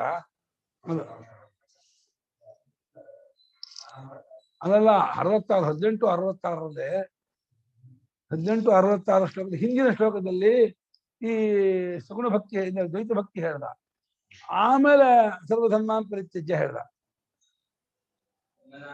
ಮನ್ಮನ ಭವ ಭಕ್ತೋ ಮಜ್ಜಾಜಿ ನಮಸ್ಕಾರ ಹಿಂದಿ ಶ್ಲೋಕ. ಆಮೇಲೆ ಸರ್ವಧರ್ಮ ಪರಿತ್ಯಜ್ಯ ಮಾಮೇಕಂ ಶರಣಂ ವ್ರಜ ದ್ವೈತ ಭಕ್ತಿ ಆದ್ರೆ ಹಿಂದಿ ಶ್ಲೋಕದಕ್ಕೂ ಪುದುರುಕ್ತಿ ಆಗ್ಬಿಡುತ್ತೆ. ಮನ್ಮನ ಭವ ಮದ್ಭಕ್ತೋ ಮಜ್ಜಾಜಿ ಮಾಂ ನಮಸ್ಕರು ಅಂತಂದ, ಅಲ್ಲಿ ಸಾಧನಾವಸ್ಥೆ ತಗೊಂಡ. ಆಮೇಲೆ ಸರ್ವಧರ್ಮಾನ್ ಪರಿತ್ಯಜ್ಯ ಆಗುವಾಗ ಪೂರ್ತಿ ಅಹಂಕಾರವನ್ನೇ ಬಿಟ್ಕೊಳ್ಳುವಂತಹ ಇದು ಜ್ಞಾನವನ್ನೇ, ಅದ್ವೈತ ಜ್ಞಾನವನ್ನೇ ಆಮೇಲೆ ಶರಣಮಜ ಅಂದ. ಎಷ್ಟೋ ಜನಕ್ಕೆ ಶಂಕರಾಚಾರ್ಯ ಅರ್ಥ ಹೊಂದಲ್ಲ. ಆಮೇಲೆ ಶರಣಮಜ ಈ ಶರಣಾಗತಿ ಹೇಳ್ತಾ ಇದ್ರು. ಈ ಜ್ಞಾನೇಶ್ವರಿಯವರು ಈ ಶ್ಲೋಕಕ್ಕೆ ಒಂದು ಪೇಜ್ ಬಂದ್ಬಿಟ್ಟು ಶಂಕರಾಚಾರ್ಯ ಅರ್ಥ ಹೊಂದೋದು ಬೇರೆಯವರು ಹೊಂದಲ್ಲ ಅಂತ ಯುಕ್ತಿ ಕೊಟ್ಟು ತೋರಿಸಿದ್ದಾರೆ. ಜ್ಞಾನ ತುಂಬಾ ಚೆನ್ನಾಗಿ ಬರೆದಿದ್ದಾರೆ, ಆಚಾರ್ಯ ಕರೆಕ್ಟ್ ಬರೆದಿದ್ದಾರೆ. ಸರಿಯಾಗಿದೆ ಅರ್ಥ, ಇದೇ ಅನುಭವ ಅನ್ನೋದು. ಹಿಂದಿನ ಶ್ಲೋಕದಲ್ಲಿ ಮನ್ಮನಾಭ ಮದ್ಭಕ್ತೋ ಅನ್ನುವಾಗ ಈ ದ್ವೈತ ಭಕ್ತಿಯನ್ನ ಜೀವಭಾವ ಇಟ್ಕೊಂಡು ಮಾಡುವ ಪ್ರೇಮವನ್ನ ಒಪ್ಕೊಂಡು ಆ ಜೀವಭಾವದ ಪ್ರೇಮ ಬೆಳೀತಾ ಬಲಿತಾ ಬಲಿತಾ ಪೂರ್ಣ ಅನಾತ್ಮದಲ್ಲಿ ತಾಗಕ್ಕೆ ಹೋಯ್ತು ಅಂದ್ರೆ ಮಾಮೇಕಂ ಶರಣಮಜ ಆಗ್ಬಿಡ್ತಾರೆ.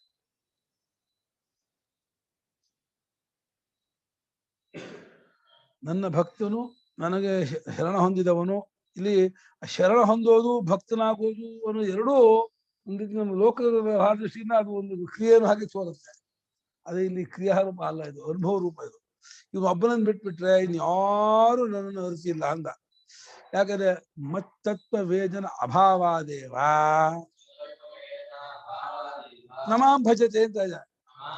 ಭಾಷ್ಯಕಾರರು ನನ್ನನ್ನು ಯಾಕೆ ಭಜಿಸ್ತಾ ಇಲ್ಲ ಅಂದ್ರೆ ನನ್ನ ತತ್ವವನ್ನು ಅರಿದೇ ಇದ್ದವರಾದ್ರಿಂದ ಭಜಿಸ್ತಾ ಇಲ್ಲ. ನನ್ನ ತತ್ವವನ್ನು ಅರಿತವನು ಭಜಿಸೋದು ಯಾವ ರೀತಿ ಗೊತ್ತಾ? ಆತ್ಮರೂಪದಿಂದ ಭಜಿಸೋದು. ಈ ಯಥೋದಕಂ ಶುದ್ಧೇ ಶುದ್ಧಂ ಆಸಿಕ್ತಂ ತಾದ್ರಿಗೇ ಭವತಿ. ಶುದ್ಧವಾದ ನೀರು ಶುದ್ಧ ಸೇರಿದ ಹೇಗೆ ಒಂದೇ ಆಗ್ಬಿಡುತ್ತೋ ಹಾಗೆ ತನ್ನ ಜೀವತ್ವ ಕಾಲ್ಸ್ಕೊಂಡು ಪರಮಾತ್ಮ ಏಕತ್ವ ಮಾಡ್ಕೊಂಡು ಆ ಏಕತ್ವ ರೂಪದಿಂದ ಅನುಭವಿಸೋದನ್ನೇ ಇದಾಗೋದು ಶರಣಾಗತಿ ಆಗೋದು, ಭಜಿಸೋದು. ಪರಮಾತ್ಮ ಭಜಿಸೋ ಶಬ್ದಕ್ಕೆ ಅರ್ಥ ಅದೇ. ಭಜನಾ ಶಬ್ದಕ್ಕೆ ಅರ್ಥ ಭಜ ಸೇವಾಯಾಮ್ ಇದ್ರು ಕೂಡ ತಾನು ಪರಿಚ್ಛಿನ್ನವಾಗಿದ್ದು ಬೇರೆಯಾಗಿದ್ದು ಇನ್ನೂ ತಗೊಳ್ಳೋದಲ್ಲ. ಔಷಧಿ ಮಾತ್ರೆ ತಗೊಳ್ಳೋ ಹಾಗೆ ಪರಮಾತ್ಮ ಸೇರಿಸೋದಲ್ಲ.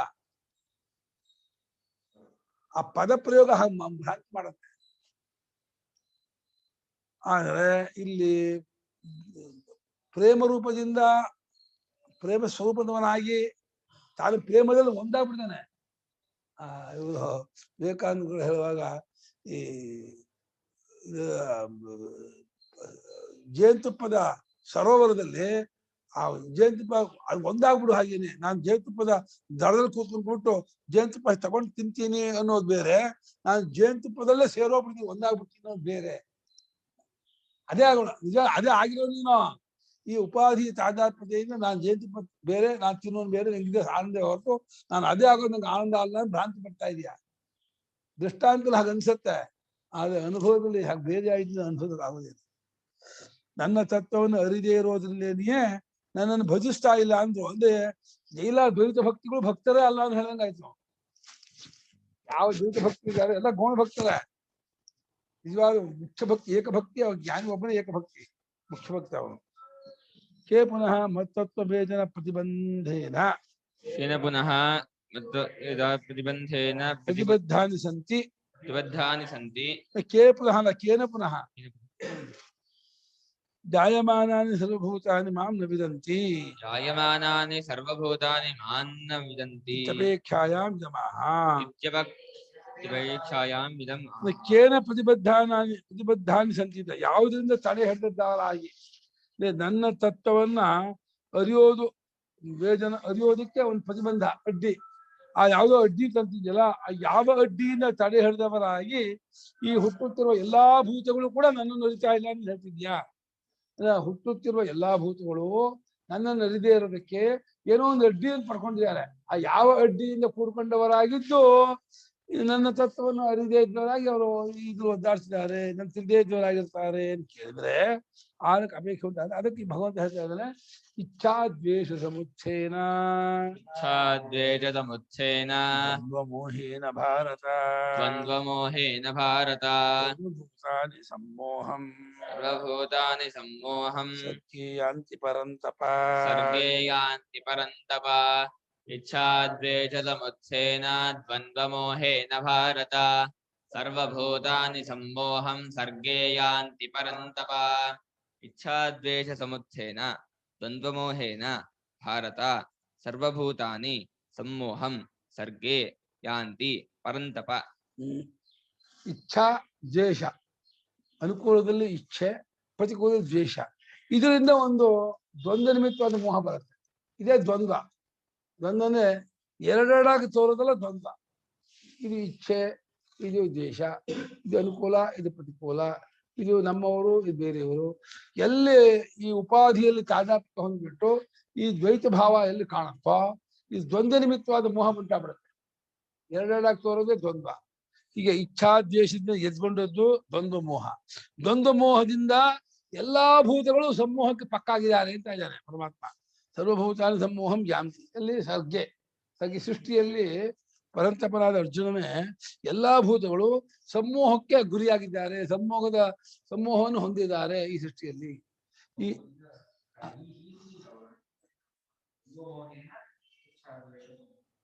ಅಂದ್ರೆ ದ್ವಂದ್ವ ಮೋಹದಿಂದ ಬೇಡ. ನಾನು ಹೇಳಿದೆ ದ್ವಂದ್ವ ಮೋಹ ನಿಮಿತ್ತವಾದ ಇಚ್ಛಾದ್ವೇಷ ಅಂತ ಹೇಳಿದೆ. ದ್ವಂದ್ವ ಮೋಹ, ದ್ವಂದ್ವ ಮೋಹದಿಂದ ಇಚ್ಛಾದ್ವೇಷ ಮುಚ್ಚನ. ಕರ್ಣಾನ್ವಾದದಲ್ಲಿ ಇಚ್ಛಾದ್ವೇಷಗಳಿಂದ ಎದ್ದುಕೊಂಡ್ರು ದ್ವಂದ್ವ ಮೋಹ ಅಂತ ಮಾಡಿದ್ದಾರೆ.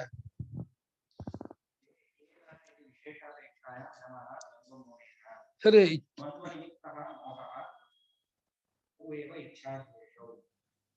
ಹೌದು. ಶೀತೋಷ್ಣ ಸುಖ ದುಃಖ ಇದು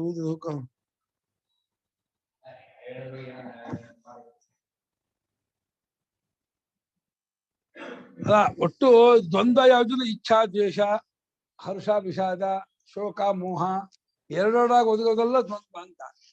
ಅದಕ್ಕೆ ಇಚ್ಛಾ ದ್ವೇಷವನ್ನು ಉಪಲಕ್ಷಣ ತಗೊಂಡಿದ್ದಾನೆ. ಅದನ್ನೇ ಎದ್ಕೊಳುತ್ತೆ. ಇಚ್ಛಾ ದ್ವೇಷ ಬುದ್ಧಿ ಬಂತು ಅನ್ಕೊಳ್ಳಿಗೆ ದ್ವಂದ್ವ ಮೋಹಕ್ಕೆ ಸಿಕ್ಕಾಕೊಂಡೆ ನೀವು ಅದೇ ಪಕ್ಕ ಅದೇ ಅಂತ ಅರ್ಥ. ಆ ದ್ವಂದ್ವ ನಿಮಿತ್ತವಾದ ಮೋಹ ಉಂಟಾಗುತ್ತೆ. ಯಾಕೆಂದ್ರೆ ಆ ದ್ವಂದ್ವ ಕಂಡ್ಕೂಡ್ಲೇನಿಗೆ ಅದು ಯಾವ್ದು ಅನುಕೂಲ ಪ್ರತಿಕೂಲ ಅಂತ ತೋರಿಸ್ತೋ ಅಲ್ಲಿ ಲಾಕ್ ಆಗಲ್ಲ. ಅನುಕೂಲ ಬೇಕು ಅಂತ ಅನ್ಸುತ್ತೆ, ಪ್ರತಿಕೂಲ ದೂರ ಇರಿಸ್ಬೇಕು, ಅದಕ್ಕೂ ಪ್ರಯತ್ನ ಮಾಡ್ತಾನೆ. ಪ್ರತಿಕೂಲವಾದ ದೂರ ಹೋಗ್ಬೇಕು, ಅನುಕೂಲವಾದ ಇಲ್ಲೇ ಇರಬೇಕು. ಈಗ ಇಷ್ಟಪಟ್ಟದ್ದು ಬೈಕ್ ಬೇಕು, ದ್ವೇಷ ಪಟ್ಟಿದ್ದು ದೂರ ಹೋಗ್ಬೇಕು, ಬರಬಾರ್ದು. ಬರಬಾರ್ದು ಅನ್ನೋದು ಒಂದು ಬೈಕೇನೆ. ಈ ಬರ್ಬೇಕು ಅನ್ನೋ ಹೇಗೆ ಒಂದು ಬೈಕೇನೋ, ಬರಬಾರ್ದು ಅನ್ನೋದು ಒಂದು ಬೈಕೆ. ಎರಡಕ್ಕೂ ಪ್ರಯತ್ನ ಪಡ್ತಾರೆ. ಅದು ಎರಡು ಕಲ್ಪನೆಯೇ. ಯಾಗಿನ ಇಚ್ಛೆ ಯಾಗಿನ ದ್ವೇಷ ಅಂತ ಕೇಳಿದ್ರೆ ಅವನ ಭಾವನೆ ಕಲ್ಪಿಸ್ತಾರೆ. ತನ್ನಿಮಿತ್ತವಾದ ದ್ವಂದ್ವ ಮೋಹದಿಂದ ಎಲ್ಲಾ ಭೂತಗಳು ಆ ಸರ್ಗದಲ್ಲಿನ ಸೃಷ್ಟಿಯಲ್ಲಿ ಸಮೂಹಕ್ಕೆ ಗುರಿಯನ್ನು ಹೊಂದುತ್ತಿದ್ದಾರೆ, ಸಮೂಹಕ್ಕೆ ಪಕ್ಕಾಗ್ತಾ ಇದ್ದಾರೆ, ವಿವೇಕವನ್ನು ಕಳ್ಕೊಳ್ತಾ ಇದ್ದಾರೆ. ಈ ತೋರಿಕೆಯಲ್ಲಿಯೇ ಮುಳುಗಿದ ದೃಷ್ಟಿಯುಳ್ಳವರಾಗಿ ಇದರಲ್ಲಿರ್ತಕ್ಕಂತಹ ವಿಶೇಷಗಳನ್ನು ಸತ್ಯತ್ವ ಬುದ್ಧಿಯಿಂದ ಕಣ್ಣು ಕಾಣುತ್ತಾ ಅದಕ್ಕೆ ಸಿಕ್ಕಾಕೊಂಡು ಅದನ್ನು ಬಗೆಹರಿಸ್ಕೊಳ್ಳಿಕ್ಕೆ ಒದ್ದಾಡ್ತಾ ಇದ್ದಾರೆ. ಏನೇಜರು ಇದೆ, ಕಷ್ಟ ಪರಿಹಾರ ಮಾಡ್ಕೋಬೇಕು, ಇಷ್ಟ ಪ್ರಾಪ್ತಿ ಮಾಡ್ಕೋಬೇಕು ಅಂತ. ಯಾವ್ಯಾವ್ದು ಕಷ್ಟ ಅಂತ ಅವ್ರವ್ರು ಮಾಡ್ಕೊಂಡಿದ್ದಾರೆ, ಯಾವ್ಯಾವ್ದು ಸುಖ ಅಂತ ಅವ್ರವ್ರದೇ ಇದೆ ಸ್ಕೇಲು. ಯಾಕೆ ಯಾವ್ದು ಸುಖ ಅಂತ ಅನ್ಕೊಂಡೆ ಅಂದ್ರೆ ಅದಕ್ಕೆ ಉತ್ಸಾಹ ಕೊಡಲ್ಲ. ನಂಗೆ ಇದೆಲ್ಲ ಸುಖಪ್ಪ, ನಂಗೆ ಇದೆಲ್ಲ ದುಃಖಪ್ಪ, ನಂಗೆ ಇದೆಲ್ಲ ಬೇಡ, ನಂಗೆ ಇದೆಲ್ಲ. ಕೆಲವು ಸಲ ಏನಾಗುತ್ತೆ ಗೊತ್ತಾ, ಒಬ್ಬ ವ್ಯಕ್ತಿ ಒಬ್ರು ತುಂಬಾ ಬೇಕಾದ ಒಬ್ರು ತುಂಬಾ ಬೆಳೆಯೋದು ಆಗ್ಬಿಡ್ತಾನೆ. ಅವ್ನಿಗೆ ಯಾಕೆ ಇವನು ಬೇಡವನಾದ, ಇವ್ನಿಗೆ ಯಾಕೆ ಬೇಕಾದ, ಇಬ್ಬರದು ತಪ್ಪು ಕಲ್ಪನೆಯೇ. ವ್ಯಕ್ತಿ ಮಾತ್ರವೇ. ಆದ್ರೂ ಇವ್ನಿಗೇನೋ ನನ್ ಕಂಡು ಛಲ ಮಾಡ್ತಾನೆ, ಆದ್ರಿಂದ ನಂಗೆ ಅವ್ರು ಬೇಡ ಅಂತ. ಆ ಛಲ ಮಾಡೋದು ನೀನೇನ್ ಮಾಡ್ದೆ ಅನ್ನೋ ಒಂದು ಇರುತ್ತಲ್ಲ, ಅಲ್ಲೂ ಅದಕ್ಕೆ ಹಿಂದಕ್ಕೆ ಹೋದ್ರೆ ನೀನ್ ಛಲ ಮಾಡ್ಬೇಕಾದ್ರೆ ನೀನೇನೋ ಹೇಗೋ ನಡ್ಕೊಂಡಿದ್ಯಾ, ನಾನೇನ್ ಮಾಡಿಲ್ಲಪ್ಪ ಅಂತ ನೀನೇನ್ ಮಾಡಿ ನಿನ್ ಕಡೆ ಹೇಳ್ತೀಯ, ಅವ್ರ ಕಡೆ ಕೇಳು. ಒಟ್ಟ ಮೇಲೆ ಮನುಷ್ಯನಿಗೆ ಈ ಪ್ರಪಂಚದ ಇದು ಸರಿ ಮಾಡ್ತೀನಿ ಆಗೋದಿಲ್ಲ. ಪ್ರಪಂಚ ಬಿಟ್ಟು ಹೋಗ್ಬೇಕು ಅಂದ್ರೆ ಬಿಟ್ಟು ಸಾಯೋದಲ್ಲ, ಪ್ರಪಂಚ ಇರುವಾಗಲೇನೆಯೇ ನಾನು ಅದನ್ನ ಬಿಡ್ರ ಆಗ್ಬೇಕು, ಬಿಟ್ಕೊಂಡ್ಬಿಡ್ಬೇಕು. ಪ್ರಪಂಚ ಕಳ್ಸ್ಕೊಂಡ ಸಂಬಂಧ ಕಳ್ಸ್ಕೊಂಡ ನೆಮ್ಮದಿಯಾಗಿರ್ತಾನೆ, ಹಗುರವಾಗಿರ್ತಾನೆ, ಯಾವ ಇದು ಆಗೋದಿಲ್ಲ. ನಿನ್ನೆ ಬರಕ ಬರ್ಬೇಕು, ಇವಾಗ ನಿದ್ದೆ ಬಂದ್ಬಿಟ್ಟು ಎಷ್ಟಾಗದೆ ಹೋಗಿ ಏನ್ ಮಾಡ್ಬೋದು, ಏನಾಗುತ್ತೆ ಮೆಜೆಸ್ಟಿಕ್ ಹೇಳ್ತೀನಿ ನಾನು, ಅಲ್ಲೂ ಮೈಸೂರು ಹೋಗ್ತೀನಿ ನಾನು, ಅಷ್ಟು ಏನಾಗುತ್ತೆ ಬಾ ನೀವು ಬಂದಾಯ್ತು. ಹಾಗೆ ಒಂದ್ ಕಡೆ ಮನಸ್ಸು ಹಾಗೆ ಅಂತ ಇದೆ, ಇವು ಆಮೇಲೆ ಪಾಠ ಕಳ ತೊಂದರೆ ಆಗುತ್ತೆ ನನ್ ಕಡೆ ಮನುಷ್ಯನಿಗೆ. ಅಲ್ಲೇ ಏನಪ್ಪ ಆಶ್ಚರ್ಯ, ಹೆಚ್ಚಾಗತ್ತೋ ಬಿಡುತ್ತೋ ಯಾರು ಕಂಡು.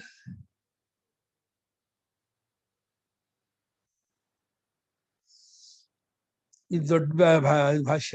ಇಚ್ಛಾ ದ್ವೇಷ ಸಮುಚ್ಚಯನ, ಇಚ್ಛಾ ಚ ದ್ವೇಷಶ್ಚ ಇಚ್ಛಾ ದ್ವೇಷೌ ತಾಭ್ಯಾಂ ಸಮುತ್ತಿಷ್ಠತಿ ಇತಿ, ತಾಭ್ಯಾಂ ಸಮುತ್ತಿಷ್ಠತಿ ಇತಿ ಇಚ್ಛಾ ದ್ವೇಷ ಸಮುತ್ಥಃ ಇಚ್ಛಾದ್ವೇಷ ಸಮುತ್ಥಃ ತೇನ ಇಚ್ಛಾ ದ್ವೇಷ ಸಮುಚ್ಚಯನ.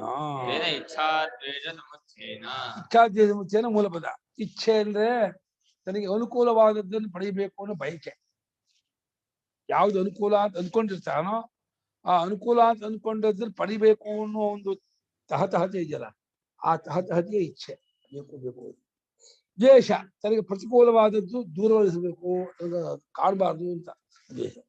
ಇದರಿಂದ ಅವನು ಹೇಳುತ್ತೆ ದ್ವಂದ್ವ ಮೋಹ, ಇದರಿಂದ ಹೇಳುತ್ತೆ ದ್ವಂದ್ವ. ಆ ದ್ವಂದ್ವದಿಂದ ಒಂದು ಮೋಹ ಉಂಟಾಗುತ್ತೆ. ನಮಗೆ ಇದೇ ದ್ವಂದ್ವ, ಇಚ್ಛಾ ದ್ವೇಷ ನೋಡಿದ್ರೆ ದ್ವಂದ್ವ, ಇಚ್ಛಾ ದ್ವೇಷ ನಿಮಿತ್ತದಿಂದ ದ್ವಂದ್ವ ಅಂತ ಇದ್ದಾರೆ. ಅನ್ಬೋದು ಇಚ್ಛಾ ದ್ವೇಷವೇ ದ್ವಂದ್ವ. ಇಚ್ಛಾ ದ್ವೇಷಗಳ ಒಂದು ಭಾವನೆ ಹೇಳ್ತಾ ಇಚ್ಛಾವಾದದಲ್ಲಿ ಬೇಕೇ ಬೇಕು, ದ್ವೇಷವಾದ ದೂರ ಹೋಗಲೇಬೇಕು ಅಂತ ಆ ಭಾವನೆ ಹೇಳ್ತಾ ಅನೇಕ ತರಹ ಮನಸ್ಸಿನಲ್ಲಿ ಇದು ಬರುತ್ತೆ. ಅವನಿಗೆ ಭಾವನೆಗಳು ಬೇರೆ ಬೇರೆ ತರಹ ಬರುತ್ತೆ. ಒಂದೊಂದು ದಿವಸ ಒಂದೊಂದು ಹೊಳ್ತಾ ಇರುತ್ತೆ, ಒಂದೇ ವ್ಯಕ್ತಿ ವಿಷಯದಲ್ಲಿ. ಆ ವ್ಯಕ್ತಿ ವಿಷಯದ ಅವನು ಹೀಗೆ ಮಾಡಿದ್ನ, ನನ್ನ ಬಗ್ಗೆ ಹೀಗೆ ಹೇಳಿದ್ನ, ಮಾಡಿದ್ನ, ಸರಿ ಮಾಡ್ತೀನಿ ಬಿಡಲ್ಲ ನಾನು ಹೇಳ್ತೀನಿ. ಆ ಪ್ರತೀಕಾರ ಮನೋಭಾವ ಹೆಂಗ್ ಬೆಳೆಸ್ಕೊಂಡ್ಬಿಡ್ತಾರೆ ಅಂದ್ರೆ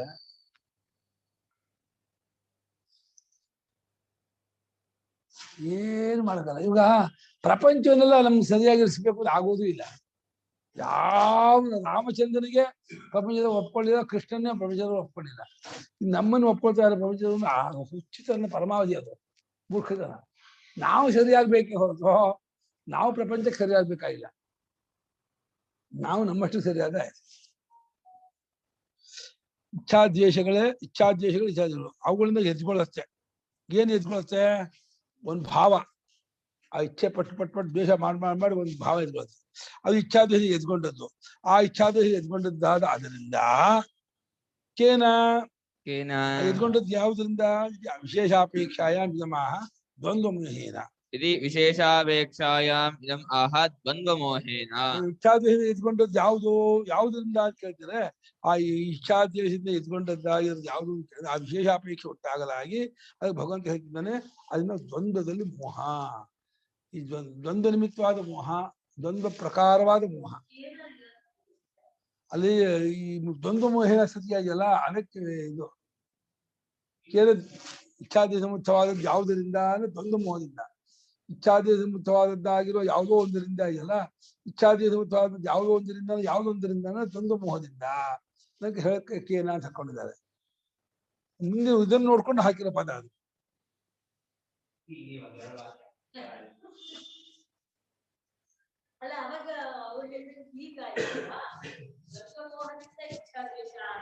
ಎರಡೂ ಆಗುತ್ತೆ. ಇಚ್ಛಾದೇಶಿಂದ ದ್ವಂದ್ವ, ಇಚ್ಛಾದೇಶಿಗಳೇ ದ್ವಂದ್ವಮ್ಮ ಅಲ್ಲ. ಇಚ್ಛಾದ್ವೇಷದಿಂದಲೇ ಮೋಹ ಅಂತ. ಇಚ್ಛಾದ್ವೇಷಗಳ ಒಂದು ಬೆಳವಣಿಗೆಯಿಂದಲೇ ಮೋಹ ಉಂಟಾಗುತ್ತೆ. ಅದು ಮೋಹ ಯಾವ ತರಹದ್ದಾದ್ರೂ ದ್ವಂದ್ವ ರೂಪವಾದ ಮೋಹ ಅದು. ಗುರುಗಳೇ, ಇದು ಯಾಕೆ ಎದ್ದುಕೊಳ್ಳುತ್ತೆ ಅನ್ನೋದು ಗೊತ್ತಾಗ್ಲಿಲ್ಲ. ಅದು ಉಪಾಧಿಯಲ್ಲಿರೋ ತಾದಾತ್ಮ್ಯದಿಂದ ಬರುತ್ತೆ. ಅಲ್ಲ, ಅದು ಉಪಾಧಿಯಿಂದ ಎಲ್ಲದರಲ್ಲೂ ತಾದಾತ್ಮ್ಯ ಇದೆ. ಇಚ್ಛೆ ಮೋಹ, ಇಚ್ಛಾ ದ್ವೇಷ ಯಾಕೆ ಬರುತ್ತೆ? ಎಲ್ಲದನ್ನೂ ತಾದಾತ್ಮ್ಯ ಇಲ್ಲ. ನಿಮ್ ದೇಹನ್ಯವನ ಬುದ್ಧಿ ಮಾತ್ರ ನಿಮ್ಗೆ ತಾದಾತ್ಮ್ಯ ಇರೋದು. ಈ ದೇಹದ ಮೇಲೆ ನಿಮ್ಗೆ ತಾದಾತ್ಮ್ಯ ಇರಲ್ಲ. ನಿಮ್ಮ ದೇಹ ಇಂದ್ರಿಯ ಮನಸ್ಸು ಬುದ್ಧಿಯ ತಾದಾತ್ಮ್ಯ ಇದೆಯಲ್ಲ, ಅದಕ್ಕೆ ಅನುಕೂಲವಾದದ್ದು ಇಚ್ಛೆ, ಅದು ಪ್ರತಿಕೂಲವಾದ ದ್ವೇಷ ಬರುತ್ತೆ ನಿಮಗೆ. ಹಂಗೆ ನಿಮ್ಮ ದೇಹ ಅಲ್ಲ, ಆವಾಗ ಬೇಸಿಕ್ ಆಗಿ ಹೋದ್ರೆ ಆ ಅನುಕೂಲ ಪ್ರತಿಕೂಲನ ಅವಲಂಬಿಸ್ಕೊಂಡು ಇದು ಯಾಕೆ ಹೇಳುತ್ತೆ? ಅದ ಅನುಕೂಲ ಪ್ರತಿಕೂಲ ಕಲ್ಪನೆ ಇದೆಯಲ್ಲ, ಇದೆಲ್ಲ ನನ್ನ ಅನುಕೂಲ ಮಾಡ್ಕೊಂಡ್ಬಿಟ್ಟಿದ್ದಾನೆ, ಇದೆಲ್ಲ ಪ್ರತಿಕೂಲ ಇಟ್ಕೊಂಡ್ಬಿಟ್ಟಿದ್ದಾನೆ, ಆ ತೀರ್ಮಾನ ಮಾಡ್ಕೊಂಡ್ಬಿಟ್ಟಿದ್ದಾನೆ. ಹಾಗ ಆ ಬೇಸಿಕ್ ಮೇಲೆ ಹೋಗುತ್ತೆ. ಯಾಕೆ ಹಾಗಾದ್ರೆ ಅದು ಅನಾದಿ ಆಯ್ತು. ಅನಾದಿ ಅಲ್ಲ, ಈಗ ಕರೆಕ್ಟ್ ಗುರುಗಳೇ, ನಮ್ಮ ಉಪಾಧಿ ಮೇಲಿನ ಒಂದು ತಾದಾತ್ಮ್ಯತೆಯಿಂದ ಉಂಟಾಗುವುದಾದ್ರೆ ಉಪಾಧಿಯೇ ಒಂದು ಜನ್ಮ ಜನ್ಮಾಂತರದಿಂದ ಬಂದಿರುವಂತದ್ದು ಅಲ್ಲ. ಯಾವಾಗ್ಲೂ ಇದೆ ಅನ್ನೋದು ಈಗಲೇ ಇಲ್ಲ, ಜನ್ಮಾಂತರದಿಂದ ಈಗಲಿದೆ ಅಂದ್ರೆ ಅವಿದ್ಯ.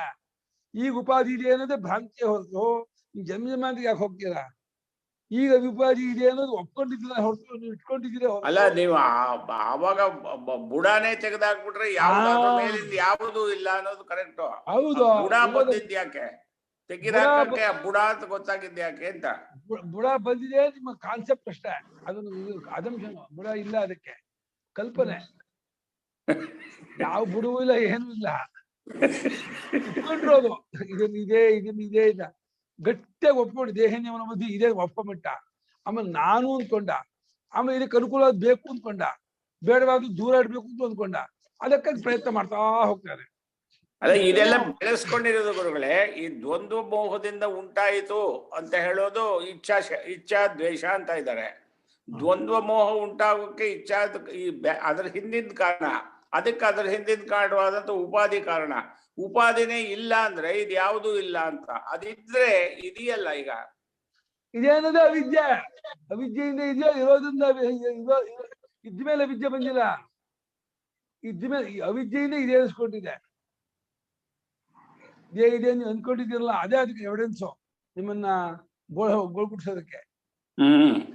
ಅದು ಇದೇನು ಅದಕ್ಕೊಂದು ಇದು ಕೊಟ್ರಲ್ಲ, ಒಂದು ಸಪೋರ್ಟ್ ಮಾಡಿದ್ರ, ಬಲ ಕೊಟ್ರಲ್ಲ, ಅದು ನಿಮ್ಮನ್ನ ಕಾಡುತ್ತೆ. ಇದೇನು ಅನ್ಕೋಬೇಡಿ, ದೇಹಾದಿಗಳು ಯಾವುದು ಇಲ್ಲ. ಸ್ವಪ್ನ ದೇಹಾದಿಗಳು ಹೇಗೆ ತತ್ಕಾಲ ತೋರಿಕೆ ಮಾತ್ರವೋ, ಈ ಎಚ್ಚರದ ದೇಹನ್ಯಮ ಬುದ್ಧಿಯು ತೋರಿಕೆ ಮಾತ್ರ. ಯಾವುದಕ್ಕೆ ಎರಡು ತೋರುತ್ತಿದೆಯೋ ಅದು ಮಾತ್ರ ಇರೋದು. ಏನ್ ತೋರ್ತಾ ಇದೆಯೋ ಅದು ಯಾವಾಗ್ಲೂ ಇಲ್ಲ. ಯಾಕೆ ತೋರಕ್ ಮುಂಚೆ ಇಲ್ಲ, ಅಡಗಿದ ಮೇಲೂ ಇಲ್ಲ, ಆಮೇಲೆ ಮಧ್ಯದಾಗಲೂ ಇಲ್ಲ. ಅದೇ ಅಡಗಿದ್ದನ್ನು ತೋರಿದ್ದನ್ನು ನೋಡುವ ಅರಿವು ಯಾವಾಗಲೂ ಇದೆ. ಆ ಅರಿವೇ ನಮಗೆ ಆ ಸ್ವರೂಪ, ಅದನ್ನ ನಾವು ಮಾಡ್ಕೋಬೇಕು. ದ್ವಂದ್ವ ನಿಮಿತ್ತೋ ಮೋಹ ದ್ವಂದ್ವ ಮೋಹ ತೇನ ದ್ವಂದ್ವ ನಿಮಿತ್ತ ಎರಡೆರಡಾಗಿ ಬಂದು ಒದಗೋದೇ ದ್ವಂದ್ವ, ರಾಗದ್ವೇಷ ಹರ್ಷದ. ಅದನ್ನು ಮೋಹ ಉಂಟಾಗುತ್ತೆ. ಮೋಹ ಉಂಟಾಗುತ್ತೆ ಅಂದ್ರೆ ತಪ್ಪಾದ ಜಾಗದಲ್ಲಿ ಪ್ರೇಮ ಉಂಟಾಗ್ಬಿಡುತ್ತೆ. ಅದೇ ಮೋಹ. ಏನೋ ಇವರು ಚೆನ್ನಾಗಿದ್ದಾರೆ ಅನ್ಕೊಳ್ಳೇನೆ ಅವ್ರು ಪ್ರೀತಿ ಮಾಡ್ತಾನೆ, ಇವ್ರು ಚೆನ್ನಾಗಿಲ್ಲ ಅನ್ಕೊಳ್ಳೇನೆ ದ್ವೇಷ ಮಾಡ್ತಾನೆ. ಅದು ಕೂಡ ತಪ್ಪೇ. ಪ್ರೀತಿ ಮಾಡೋದು ಹೇಗೆ ತಪ್ಪ, ದ್ವೇಷ ಮಾಡೋದು ಅಷ್ಟೇ ತಪ್ಪು. ಇವಾಗ ಪ್ರೇಮಕ್ಕೆ ಮೂಲ ಆಸ್ಪದ ತಾನೇ, ತನ್ನ ಸ್ವರೂಪ ಪ್ರೇಮ ಸ್ವರೂಪ. ಇದನ್ನ ತಿಳ್ಕೋದೇನಿ ಯಾವ್ದನ್ನು ಪ್ರೇಮನ ಕಲ್ಪಿಸ್ಕೊಂಡ ಅನ್ಕೊಂಡ್ಮೇಲೆ ಅದಕ್ಕೆ ಹೋದ, ಅದಕ್ಕೆ ಯಾರೋ ಅಡ್ಡಿ ಮಾಡ್ತಾರೆ, ಅದು ಪಡ್ಕೋಕ್ ಹೋದಕ್ಕೆ ಅವರೆಲ್ಲ ದ್ವೇಷಿಗಳಾದ್ರು. ಅವ್ರನ್ನ ದೂರ ಆಡೋಕೆ ಪ್ರಯತ್ನ ಪಟ್ಟ, ಇದನ್ನ ಪಡ್ಕೊಳ್ಳೋ ಪ್ರಯತ್ನ ಪಟ್ಟ ಸಿಗದೆ ಹೋದ್ಮೇಲೆ ಕೋಪ ಬರುತ್ತೆ, ಪ್ರತೀಕಾರ ಮನೋಭಾವನೆ. ತೌ ಏವ ಇಚ್ಛಾ ದ್ವೇಷವು ಶೀತೋಷ್ಣವದ್ ಪರಸ್ಪರ ವಿರುದ್ಧೌ. ದ್ವೇಷೌ ಶೀತೋಷ್ಣವದ್ ಪರಸ್ಪರ ವಿರುದ್ಧೌ. ಸುಖ ದುಃಖ ತದ್ಧೇತು ವಿಷಯೌ. ಸುಖ ದುಃಖ ತದ್ಧೇತು ವಿಷಯೌ. ಯಥಾಕಾಲಂ ಸರ್ವಭೂತೈ ಸಂಬಧ್ಯಮಾನೌ. ಯಥಾಕಾಲಂ ಸರ್ವಭೂತೈ ಸಂಬಧ್ಯಮಾನೌ. ದ್ವಂದ್ವ ಶಬ್ದೇನ ಅಭಿಧೀಯೇತೆ. ದ್ವಂದ್ವ ಶಬ್ದೇನ ಅಭಿಧೀಯೇತೆ. ಆ ಇಚ್ಛಾ ದ್ವೇಷಗಳೇ ಶೀತೋಷ್ಣ ಹೇಗೆ ಪ್ರತಿದ್ವಂದ್ವಿಗಳು, ಆ ಇಚ್ಛಾದ್ವೇಷ ಪ್ರತಿದ್ವಂದ್ವಿ ಪರಸ್ಪರ ವಿರುದ್ಧವಾಗಿದ್ದು, ಒಂದು ಸುಖಕ್ಕೂ ದುಃಖಕ್ಕೂ ತದ್ಧೇತು. ಸುಖ ದುಃಖ ತನಗೆ ಅನುಭವ ಆಗೋದು, ಅದಕ್ಕೆ ಕಾರಣ ಈ ಚಳಿ ಸುಖ ಅಂತಾನೆ, ಇಲ್ಲ ಚಳಿ ದುಃಖ ಅಂತಾನೆ. ಚಳಿಗಾಲ ಚಳಿ ದುಃಖ, ಸೆಕೆ ಉಂಟಾನೆ ಸುಖ ಅಂತಾನೆ. ಬೇಸಿಗೆಯಲ್ಲಿ ಸುಖ ದುಃಖ, ಉಷ್ಣ ದುಃಖ, ಚಳಿ ಸುಖ ಅಂತಾನೆ. ಈ ಸುಖ ದುಃಖಕ್ಕೆ ಯಾವುದನ್ನು ಹೇತು ಮಾಡ್ತಾರಲ್ಲ, ಕಾರಣ ಮಾಡ್ಕೊಳ್ತಾರಲ್ಲ, ಆದ ವಿಷಯವಾಗಿರುವ ದ್ವಂದ್ವ ಪದಾರ್ಥಗಳಿದೆ. ದ್ವಂದ್ವ ಪದಾರ್ಥಗಳು ಸುಖ ದುಃಖಕ್ಕೆ ಕಾರಣವಾಗಿರ್ತಕ್ಕಂಥ ಪದಾರ್ಥಗಳು, ಎಲ್ಲಾ ದ್ವಂದ್ವ ಪದಾರ್ಥಗಳು ಅವು ಆಯಾ ಕಾಲಕ್ಕೆ ಎಲ್ಲಾ ಭೂತಗಳಿಗೂ ಸಂಬಂಧ ಪಟ್ಕೊಂಡು ಈ ಕಾಲದಲ್ಲಿ ಚೆನ್ನಾಗಿದೆ, ಬಹಳ ಹಿತವಾಗಿದೆ, ಹಸುವು ಬಾಯಾರಿಕೆ ಆದಾಗ ಊಟ ಪಾನೀಯ ಸಿಗಬೇಕು. ಊಟ ಪಾನೀಯ ಸಿಕ್ಕಿದ್ರೆ ಹಸುವು ಬಾಯಾರಿಕೆಗೆ ಪ್ರತೀಕಾರ ಮಾಡದೆ ಅಂತ ದ್ವಂದ್ವ ಶಬ್ದದಿಂದ ಕರೀತಾ ಇದ್ದಾನೆ.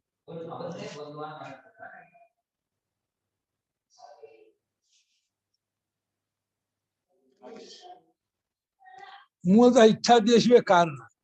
ಯಾರಿಗೆ ಇಚ್ಛೆಯೇ ಇಲ್ಲವೋ ಅವನಿಗೆ ದ್ವೇಷವೂ ಬರಲ್ಲ, ಇಚ್ಛಾದ್ವೇಷ ಬರೋದ್ರೆ ಹೊರಗಡೆ ಪ್ರವೃತ್ತಿ ಬರಲ್ಲ. ಏನಪ್ಪ ಇಚ್ಛೆ ಅನ್ನೋದು ಕಾಮಿಗೆ ಅಜ್ಞಾನವೇ ಕಾರಣ. ಕಲ್ಪನೆ ಇದ್ದರೆ ಭಾರಿ ಮೋಸ ಮಾಡುತ್ತಮ್ಮ, ತುಂಬಾ ಮೋಸ ಮಾಡುತ್ತೆ. ಆ ಕಲ್ಪನೆ ಮಾಡ್ಕೊಂಡ್ಬಿಡ್ತಲ್ಲ, ವಸ್ತು ಸ್ಥಿತಿ ಏನು ಇರಲ್ಲ. ಇವನು ಏನೇನೋ ಅದು ಹಾಗಿರುತ್ತೆ ಹೀಗಿರುತ್ತೆ ಹಂಗ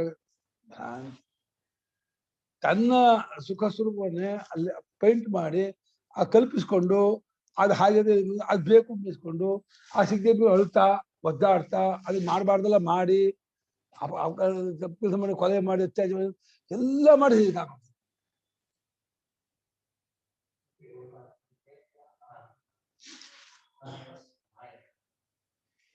ತುಂಬಾ ಗೊತ್ತೇ ಆಗೋದಿಲ್ಲ.